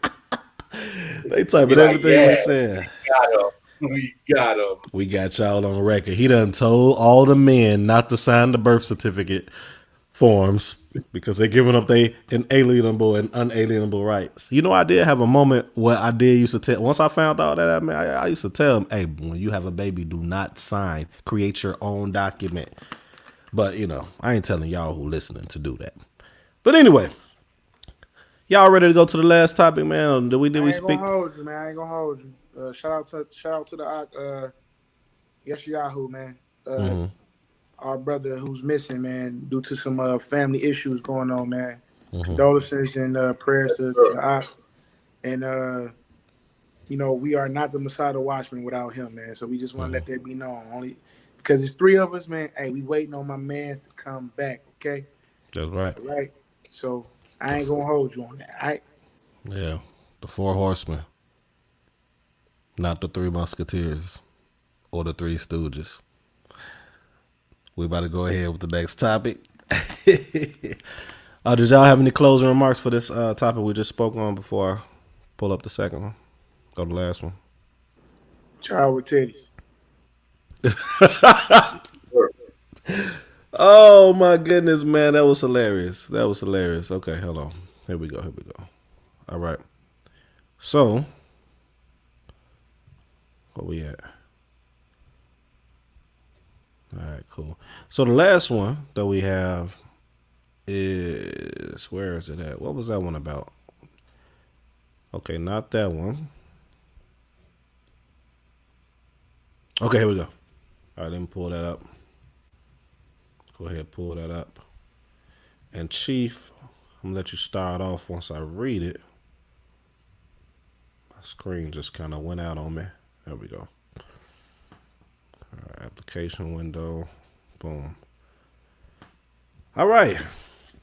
So this is a little lighter one, you know, but still it's definitely an important topic to speak of because, and I like what this man who commented on the bottom said, so I might read that one too. So the topic says, the post says, so many men were molested when they was young, and it's breaking them inside. Yet this gets swept under the rug. And this was written by a sister. And I'm going to read the comment that this guy on the bottom said, because I kind of agree with it, actually. I feel that it isn't it isn't as uncommon as people think. But yes, this hardly ever gets talked about. I also do believe that plays out through a man's psyche. I think he probably was trying to say throughout adulthood when it's not discussed at all. So what's you all's topic? Thoughts on this particular topic? Chief Zed, what you got? Oh no, honestly, I think this might actually be a topic for a show. I don't even know if we can. There's a lot of layers that would have to be peeled back for this particular topic. But I will say this in short, I do agree that it is something that is swept under the rug, and truthfully, it goes back to what we spoke about as far as the men being told, when it comes to expressing themselves. That there's this white machismo platform that we've been fed. I mean, we always talk about feminism, but we've also received madness from their white women's male counterparts, where we're told that when we go through certain situations or something is troubling us, shut up and hold it in. Keep that to yourself. Why? Because that's what men do. Facts. Now, of course, the problem with that, and I understand the whole, being vulnerable, because I also think you should not make yourself vulnerable or transparent to certain people, because certain people will use it to your destruction. So there's a level to it. But the problem with holding certain things in and sweeping it under the rug is that it builds up that frustration. And next thing you know, this is where I believe some many cases of domestic violence pops up, where something triggers that man, and he goes out of his damn mind. And next thing you know, he done threw his woman's face through a window. Because a lot of that pent up trauma, pent up frustrations, all of these things that we're told that we can't have an outlet for, because if we have an outlet, it makes you less of a man. If we talk about these things, you're not a man. Again, it's that whole platform that women are afforded. Women are allowed to speak about their trauma and are saluted when they speak on their trauma, and they're given opportunities to go and to address these things in counseling or whatever other platform they choose to use. They have these outlets. Men are told to keep their mouth shut. We don't talk about that. And they also play on our manhood, that, hey, if you admit that this, that, and the third happened, whatever, now somehow or another your manhood now comes into question. And no man, no real man, wants to walk around with people looking like, now your manhood has to be picked apart. No man wants that. So what do? So even if we don't subscribe to the idea of being quiet about things, we have to be quiet about certain things because we don't want the backlash that's going to come with it. That's why I think a lot of men keep their mouth shut, like, yo, you know what? Nah, I'd rather just let it fester in my soul, as opposed to speaking about it, especially if you're speaking about it to someone who's close to your soul, and then in the heat of an argument or whatever, these things are brought back up and thrown at you. So yeah, I think a lot of it is swept under the rug, and sometimes for a very good reason. And that's all I'll say on it now. But I do believe that we need to have an entire show on this subject. Ken, I agree, man. It is a lot of layers to it.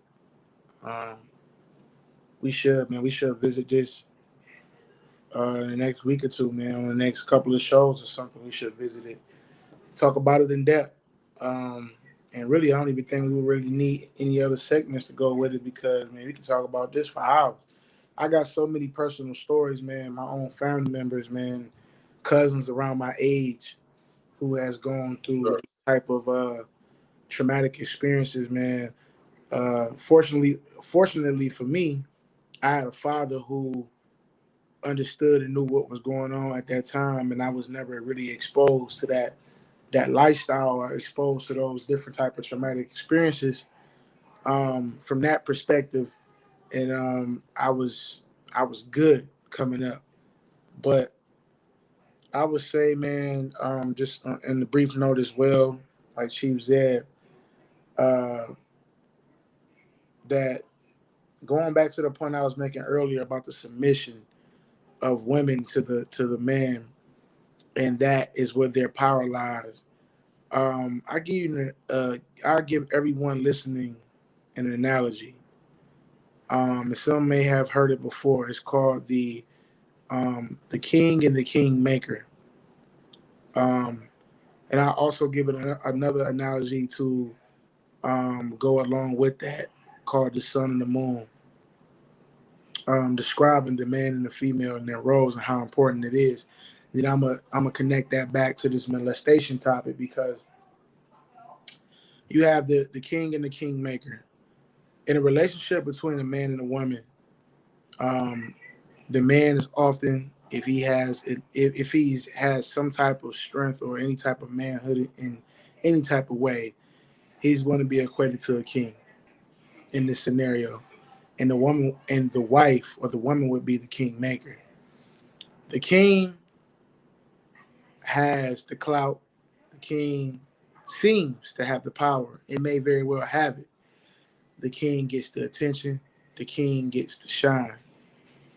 But he wouldn't look the way that he did if it was not for the kingmaker. The kingmaker does not get the attention. The kingmaker does not get the clout. The kingmaker does not get to make the decisions.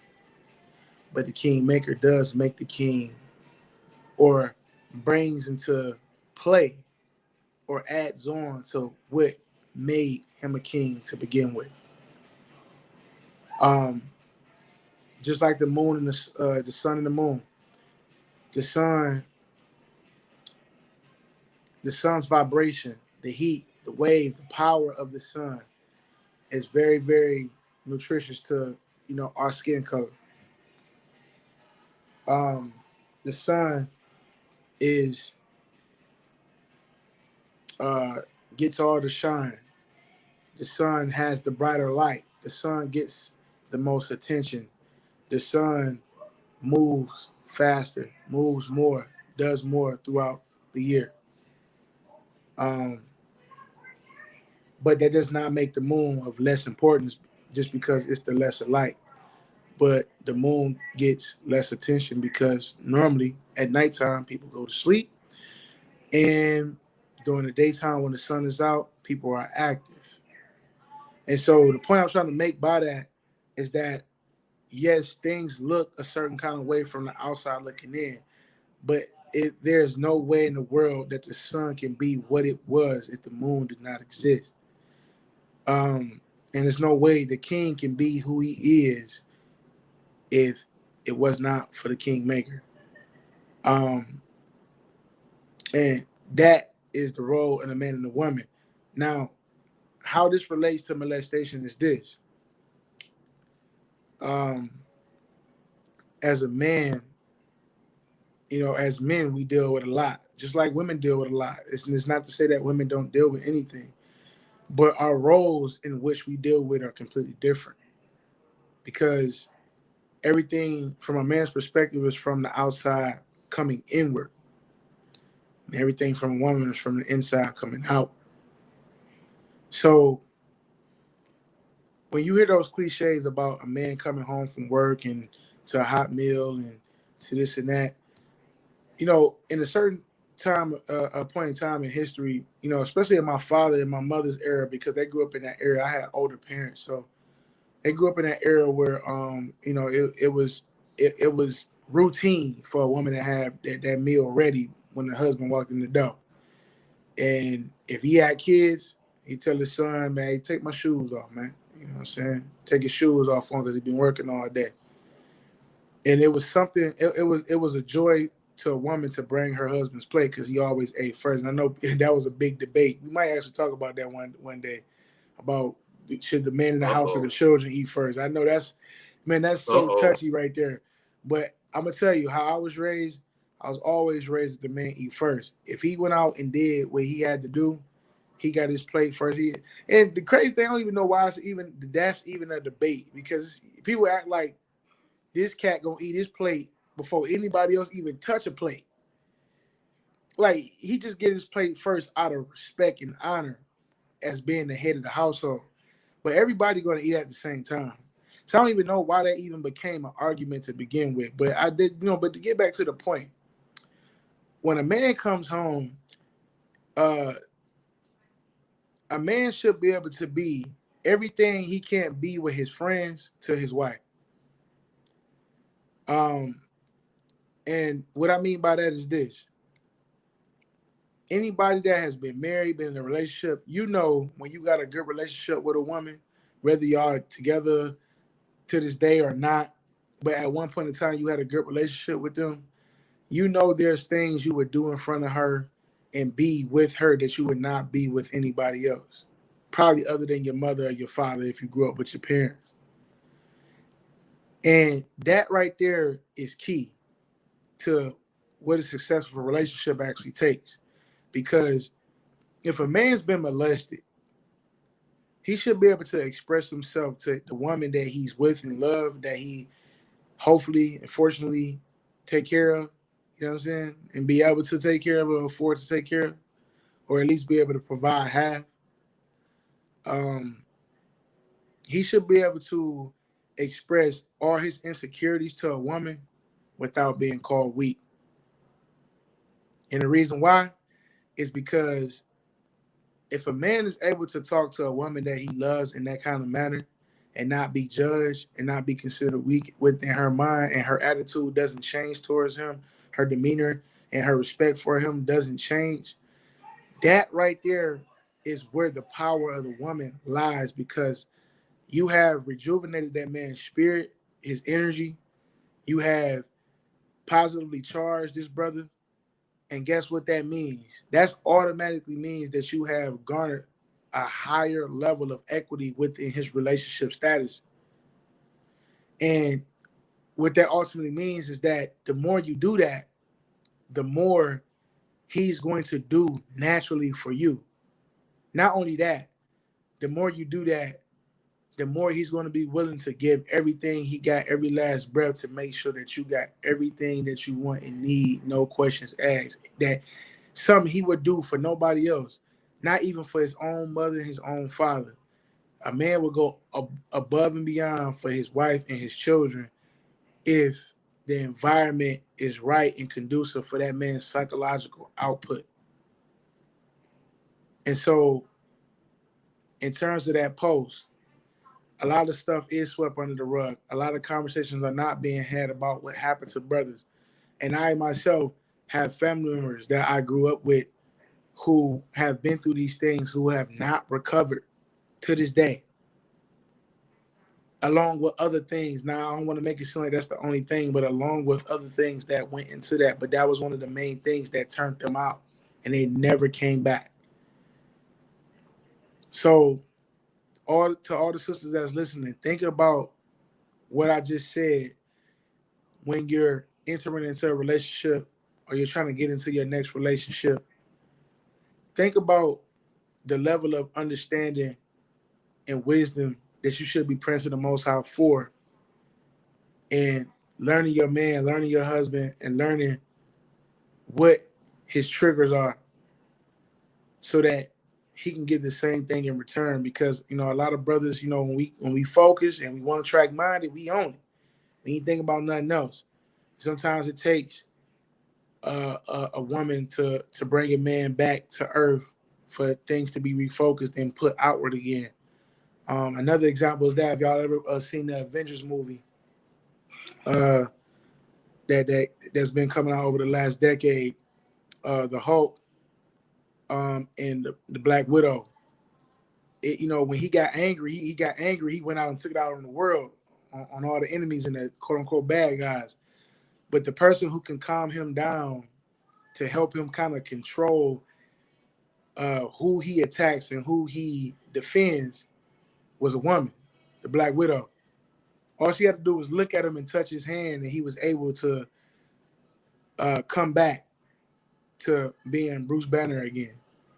And I brought that out because a lot of brothers, a lot of us have anger and things built up inside of us that really, in my opinion, the only person besides a man's mother that can bring a man back to earth and release a man of all that pressure and that weight off his shoulders is his wife, a submissive wife. And I'm going to yield with that. Good stuff, man. Good stuff. Good stuff. Another, to your point, man, I don't know if y'all ever saw Teen Wolf. But if you haven't seen Teen Wolf, because I did watch it back in the day, I have no clue as to what that is. Don't worry about it. Don't worry about it. Don't worry about it. I seen Teen Wolf. Chief said, "How you don't know what Teen Wolf?" Man, look, man. That's great. I'm talking about the TV. I I'm talking about the TV just show don't- too. I ain't even talking about the movie, but you know. Yeah. Oh, I thought you talking about Michael J. Fox, bro. No, man, I saw that too though. Oh yeah. Yeah. but- yeah. but I seen Teen- the TV show as well. Teen Wolf, the TV show, as well as Vampire Diaries. By the way, I did watch that too. Don't judge me, but I mean, I like supernatural stuff. But anyway, in both incidents, going into what you just brought out too, their women were the only one that kind of grounded them. Like in Teen Wolf, he said that to his mom when she had that Allison, I think that was her name or whatever. She got killed or whatever, and what used to bring him down from because he was an alpha. Calm him down was the woman. Same thing in Vampire Diaries. That was I forgot her name too, but whatever her name is, she brought that down. So I love that analogy when it comes to that. Speaking on the topic, I think that one of the major things to consider as to why I believe that these things get swept under the rug is because of the continual cycle of that men should hold their emotions. Men don't have emotions. Men don't have what we have or think like we think, hurt like we hurt. People got to understand we are all humans. We are all people. Me personally, I don't think there's a lot of difference between a man and a woman. I know there is. I would be naive to think that it isn't. But when it comes to just basic functionality and thoughts, as far as feelings and emotions, we have it because the scripture says, if you are a believer in the scripture, the literature, that we are in the image of the Most High. Yeah, so we have, we should have similar qualities, being that we both are from the Most High. Yeah. Now, of course, our roles kind of puts forth the most dominant quality that each one of us has. But understanding that we are that of the Most High Yah, we should understand that men have emotions too. But going back into the post, like I was saying, I think it stems, or like I've been saying through previous shows, because I always bring it back to the mother and the father. I bring it back to the home. The sweeping under the rug starts from birth. You have fathers that'll tell their son to toughen up, and rightfully so. They prepare them for the world. They prepare them for what the world's going to, introduce you to. So I do that with my daughter. I tell my daughter, how we let daughters be real emotional and things like that. Me personally, I have a balance with that. I let them know that the world is not going to care about your emotional That's right. thoughts or reactions. At a job where you're at, they're not going to care about that. They're just not. But I think that we don't know how to be parents in totality. I think a lot of us are doing the cycle that was pushed on us, a continual cycle. So when things are being swept under the rug, as adults, it started at youth. Parents are not transparent with children on different things. Nice play on word. I just caught that when I said it, Chief. They're not transparent when it comes to children, and some will say rightfully so. I think we should be more. I think we're not transparent enough. So with that type of, not telling people this or not telling your mom this. I mean, it's parents that'll say, don't tell your mom this or don't tell your dad this. which is weird to me. I get it. Right. What does that have to do with what I'm saying though? We're already training the child to sweep things under the rug. So I understand why a woman as an adult would kind of encourage men or society itself to sweep things under the rug, because since childhood, a lot of things that we do as adult, we have been conditioned to do and has not been rectified. So that's why I love the fact that Shaul brought out those comparisons with, you know, a king and a king maker, which is very important. When I think of king maker, and we're attributing that to a woman, rightfully so, because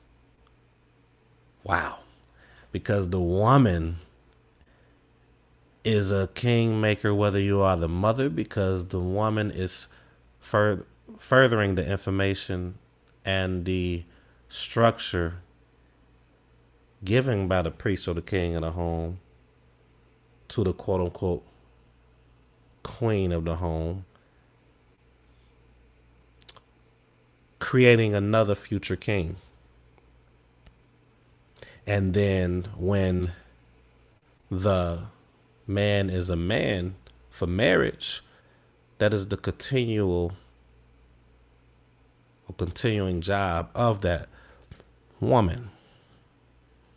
When you think of, and you know, some say, man, that's a burden. It's not a burden, because the flip side of it, a man is supposed to be of a physical protector, as one of the protecting factors that he does for the woman, to die for the woman in the family. So when I'm speaking to certain things of what a woman's supposed to do, understand that we on this platform really do teach that the man have their roles. That is deadly actually. We teach that. So for those that's watching or watching later, understand that it is a flip side to that. But that king maker, it's important what type of king maker that is. Watch where I go with this. Women that are not equipped to be a proper king maker can create no good kings, evil kings. You know, in the scripture in the Tanakh has how it has kings that did everything right in the eyes of the Most High Yah, and you have kings that did everything wrong in the eyes of the Most High Yah. Where did that stem from? How did they become those type of kings? It was king makers in the process of those no good kings and great kings.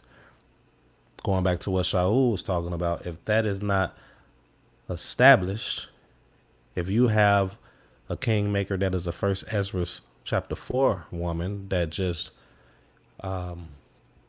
really doesn't care about teaching properly and just taking from what's given to her, then she's not going to be able to care about that comes from her and create or make a proper king. And in the process of making these things, you are also teaching them at a young age not to sweep things under the rug. Put things all in the forefront of the parents themselves, communicate things of that nature. You know, you have a true Proverbs 31. So when we are in adulthood, last thing I was saying, so when we are in adulthood, it will be less of this right here, what she's saying. It gets swept under the rug. It will be less of what this man is saying. It will be less of, well, it isn't as uncommon as people think. It's not as uncommon. It's crazy that this is common.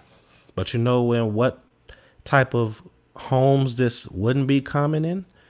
In homes that operate under structure, order.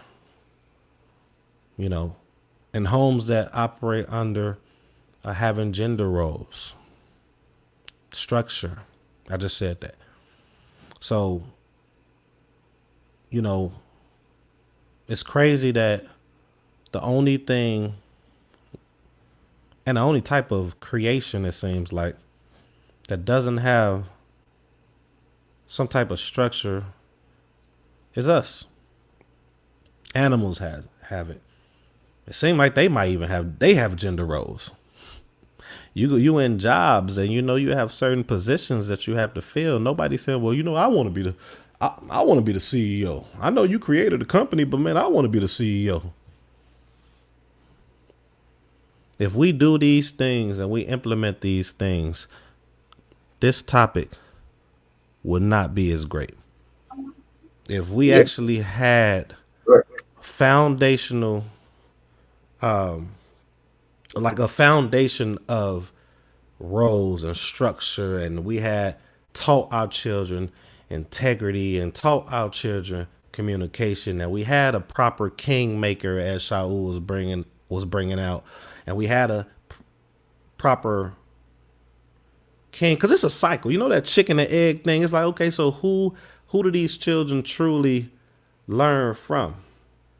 Because it's like, if the kingmaker is the person that creates the king, then who actually is that the reason why everything was created? Well, the king actually planted the seed for the. So it's just we're both.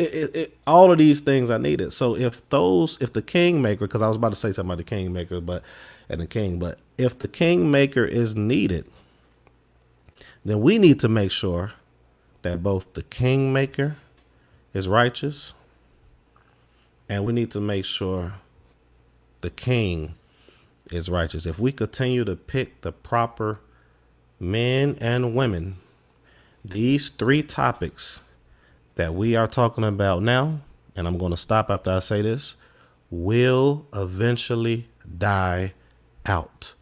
We wouldn't be having to worry about a woman really just focused on herself, talking about, man, I want a man that'll let me hit him with a car 20 times and still want to be with me. We wouldn't be worried about listening to a woman talk about, man, even if you didn't do this, take the heat, because me. We have women that want to not only think about themselves, but think about themselves in a way to be better for the family, and be concerned about the man that they're they devoted their life to, and want to contribute towards. You're going to have women that want to do those things and want to teach about these type of topics that we're talking about to prevent it for their child, so the next generations will not be doing this. And with that, I yield. I'll let you all take the floor. I know I said a lot, but I was just trying to piggyback off of the great example Shaul brought forth. That was very good, very good. Very good point that Shaul brought through that analogy, and of course your commentary on it. Hallelujah. I just wanted to just briefly say something in respect to that post about I want a nigga I can hit a car with and he can still go mess with me or whatever. I actually tracked down the some of the, if you realize some of a lot of the comments, I wasn't able to go through all of them. That it's like it's actually being applauded, and the funny thing about that, and I guess at the same time, the sad part is that if you think about what she's saying, and people find this to be pleasing, it's amusing to them, whatever. But now, what if a man came on there and said, yeah, I want a female that I could punch in the face every single day after work, and she's still gonna stay with me? Would that get the same love? And come on now, Chief. No, I'm just saying. No. I'm saying bring that out, Chief. Like, will we see 9,000 shares? Well, we might see 9,000 shares, but they'll be calling that man the goddamn devil that the Bible speaks of. Thank you. That's what would happen. You know what I'm saying? Because so I'm looking at, and I'm like, wow, there are people, and a lot of women find this to be amusing. But again, if the person who put this up was not Taylor Turner, let's say the person's name was Tyrone Turner, and he said, "Yo, I want a chick I could punch in the face every day, or at least Tuesdays and Thursdays, and she's still gonna stay with me."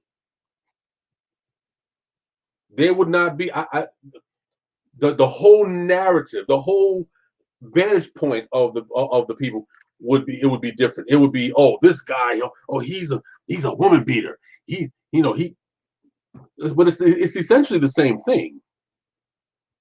It's dysfunction, but once again, this goes back to previous conversations that we've all had about dysfunction and abuse is tolerable depending on the gender.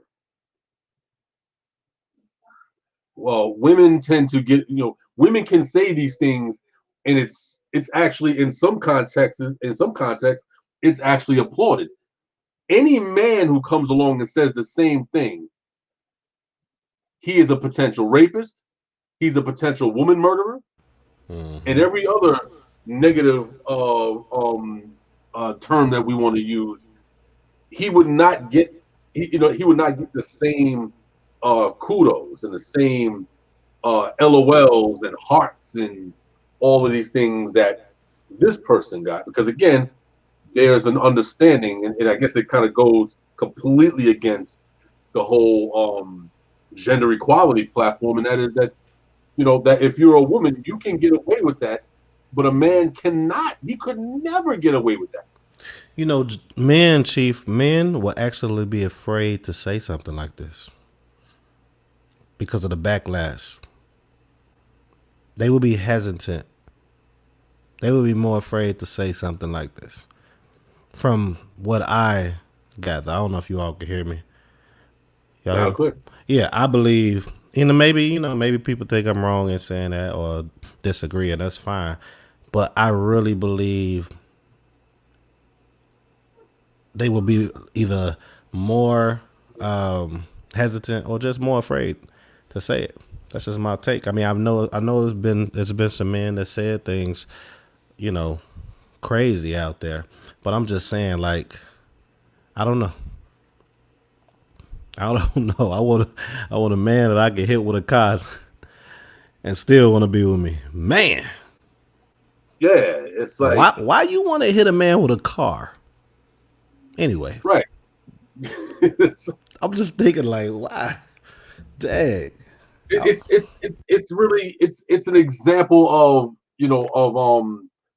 of I guess if you want to call it I mean, it's definitely lunacy, but it's people are picking and choosing the lunacy. Like, for instance, a long time ago, I had a conversation. Who was the sister? I think it was I want to say it was. Well, I'm not even gonna mention it, but it was a sister on Facebook.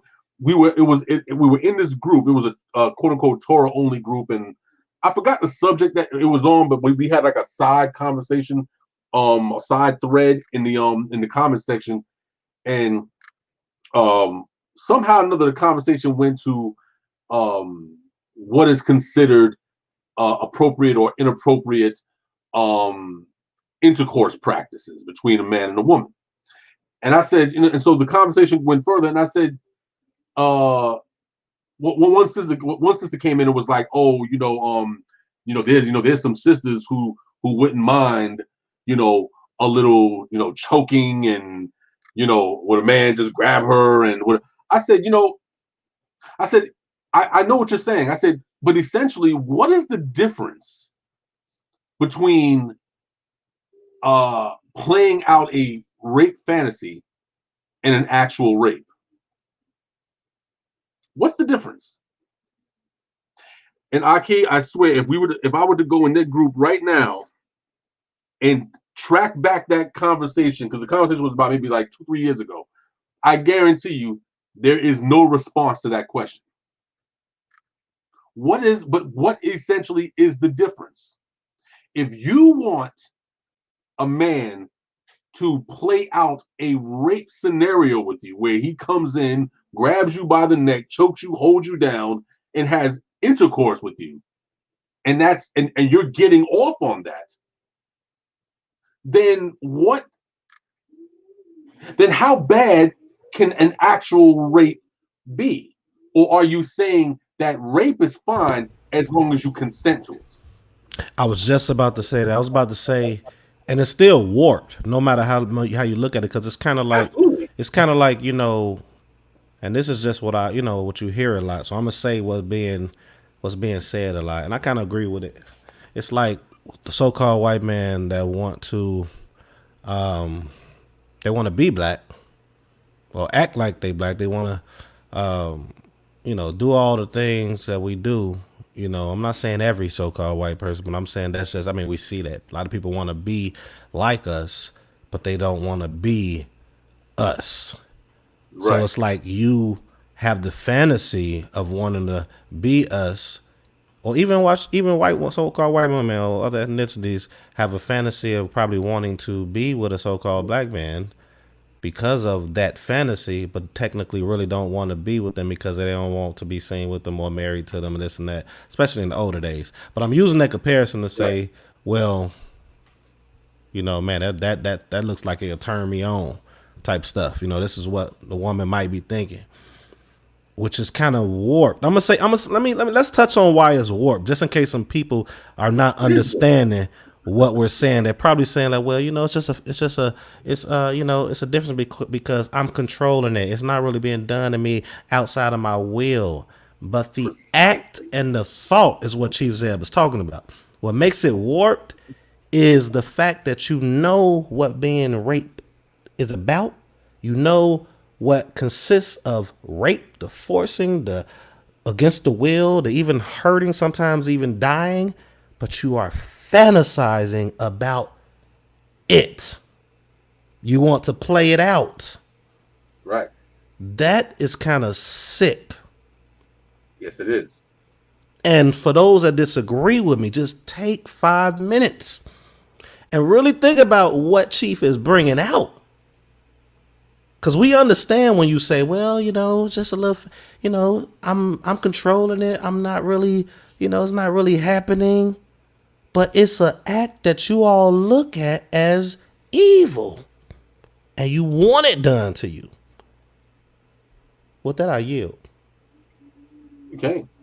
But that's the point that I was getting at with even bringing this up, is that you realize that the dysfunction, it's selective dysfunction. Because on one hand, because listen, nobody is going to argue that rape is horrendous. No one's going to argue. Only a rapist will argue will argue against that. Everybody else, the rest of the sane world, will say, "Oh no, rape is freaking horrendous. It's a travesty. The person who rapes someone, you know what I'm saying? There's an understanding that it is a horrible act. But if it is so horrible, how can we conveniently transition it over to a sexual fantasy? So either it's not wrong, or it is wrong, and you're just capitalizing or monetizing the rape. It's just like people who feel that like playing the race card is wrong, but they're like, well, but if it'll serve my purpose, I'll play it. And this is what so I only bring that subject up only to just to illustrate that there's this it's like this wall of insanity that that we are dealing with when we see posts like the one that we were just talking about, where you have to stop and say, wait a minute, if this is wrong on one end, but on the other hand, it's celebrated. How? If the scenario itself is wrong, how can it be right in a different context? If it is essentially and intrinsically wrong, the only way that can be justified is if you are part and parcel of the insanity. And I just want to say too, man, like it's people that I could just I can just imagine the thoughts that's going through certain people's minds when they come across this video or come across this part of the topics, and man, you all taking it too far. Okay, so what's the standard? Bingo. Shaul like to say, speak on standard a lot, and I agree with him. Like, if there's no standard, then we're all just right in our own eyes. Ain't that what it speaks of in like Shofetim or Judges somewhere? The people went, did everything right in their own eyes. It's like, okay, if there's no standard, what's the standard? What is the standard? Right. I'm a free spirit. I could think. Right. So go ahead, Shaul. I was gonna say, man, yeah, I think that's Judges chapter 5, I believe. Mm-hmm. So it's like, what's the standard? That's the point that we're trying to get across. A lot of things that we even speaking of now, a lot of these things we read today, and this is gonna be my closing right now. I'm gonna speak because I think we're coming to an end anyway. I'll make my little close and let you all close out. So, in regards to all of these topics, some of the people will say, hey, people are joking. This was jokes. I wasn't serious about this statement. But the problem is, there are many statements like this all across the board.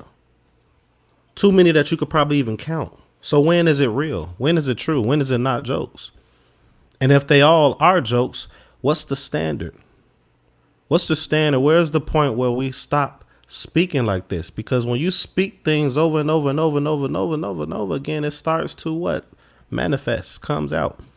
That's right. You got to start here. You got to start spiritually before it comes physically. You need the spiritual and the physical. You can't have the physical without the spiritual. So if we didn't have the spiritual and we only had the physical, the thoughts wouldn't even matter. We wouldn't even have to, these things wouldn't even come place because everything have to start here. Nothing will come to fruition until it starts here. So if something is continuing to be drilled in you, because guess what? I'm be real with you. I wasn't back in the slavery days. But if you really think about it, it wasn't well, this is me, my own thoughts. I'm not saying it's facts or not facts. If you really think about it, a lot of people think that the conditioning started from the slavery days itself. I'm not going to say it didn't. But what I will say is the powers that be understood that the best way to really rule something, we have to change this. If you look at a lot of stuff that's happening with us as adults, it's no slavery done right now in this time, no physical slavery. A lot of ways that we are operating in now is from birth at our own home with our own parents. Also from TV. Also from the people that you're around. A lot of conditioning from what? From seeing something, from thinking it, and then from acting. Yes, sir. So when I'm saying to you, where's the standard? When do we stop talking about this was just a joke? Well, I didn't do it. I was just thinking about it. Or I was just speaking. I was just saying, didn't act on it. Eventually it manifests. Everything starts from the mind. Anybody that speaks on I'm not trying to make this about literature as far as Bible or anything like this, or Old Testament, New Testament, but I'm gonna use something in the New Testament that talks about in the beginning was the Word, and the Word was with God, and the Word was God. Right. And then you go down to John, I think like 14, and talks about, and the Word became flesh. Do I believe in that or do I not? It doesn't matter. But I want to make a comparison real quick, an analogy. I am 229 pounds right now. Right. I want to get down to 185 pounds, 190 pounds. Right. I'm talking to Shaul and I'm talking to Prince Shaul and I'm talking to Chief Zeb right now. I say, hey, y'all, I'm 229 pounds. I want to get down to 185 pounds. In the beginning was the word. I spoke a word in the beginning. And the word was with God. The word was with me, right? The word that I spoke. And the word was God. The word was me because I spoke it. It's from me. Months and months go down the line. 3 months goes down the line. I get to 185 pounds. And the word I spoke became flesh. It started off with my thoughts. It manifests through my actions. Nice. And it came to be. This continuing to speak and say that I'm joking, I'm playing. All these things that's happening with the people today, the man and the woman, it started from a thought.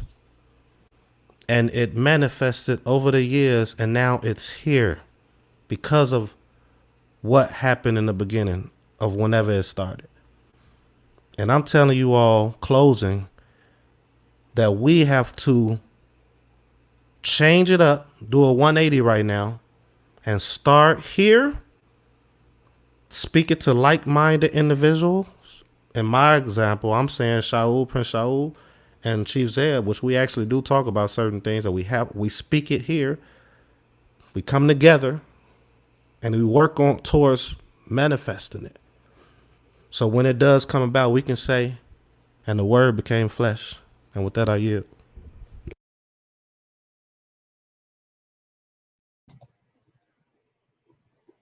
Real nice. That was a nice platform you laid out, Aki. Hallelujah. Again, hallelujah.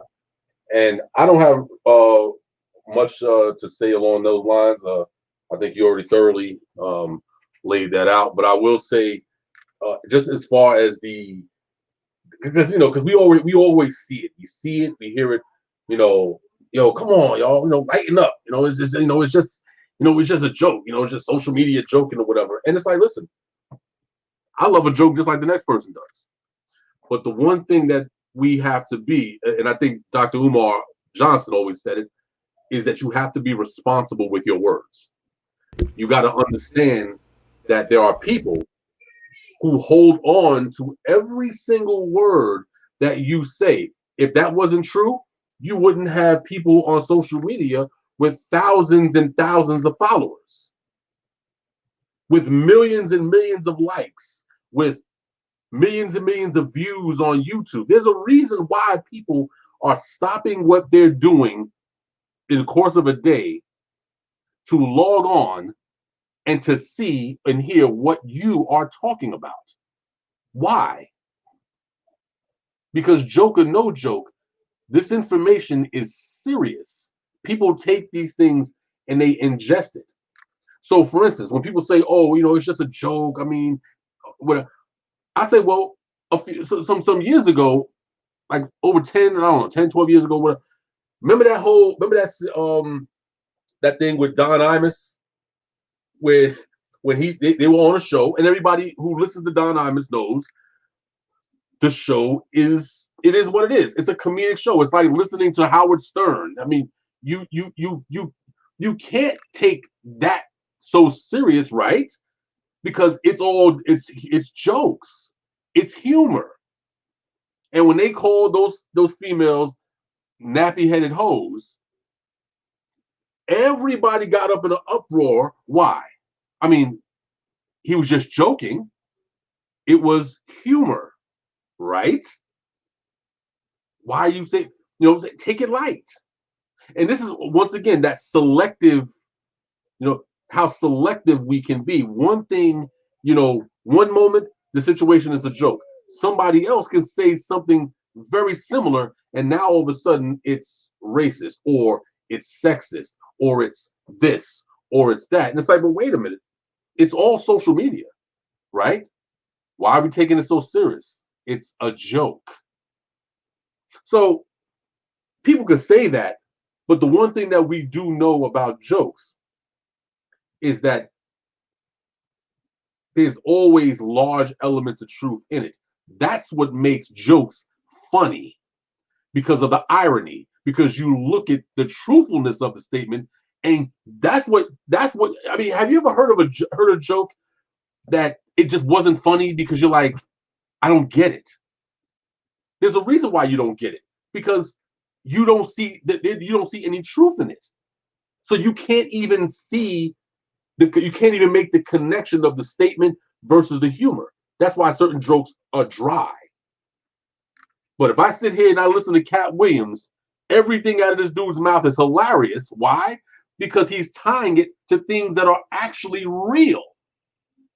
So even if this female was joking, so-called quote unquote joking about it, there is a segment of the urbanite population that finds that funny, that finds it hilarious. Why? Because they know that there are dysfunctional women in the hoods that operate that way. That would listen.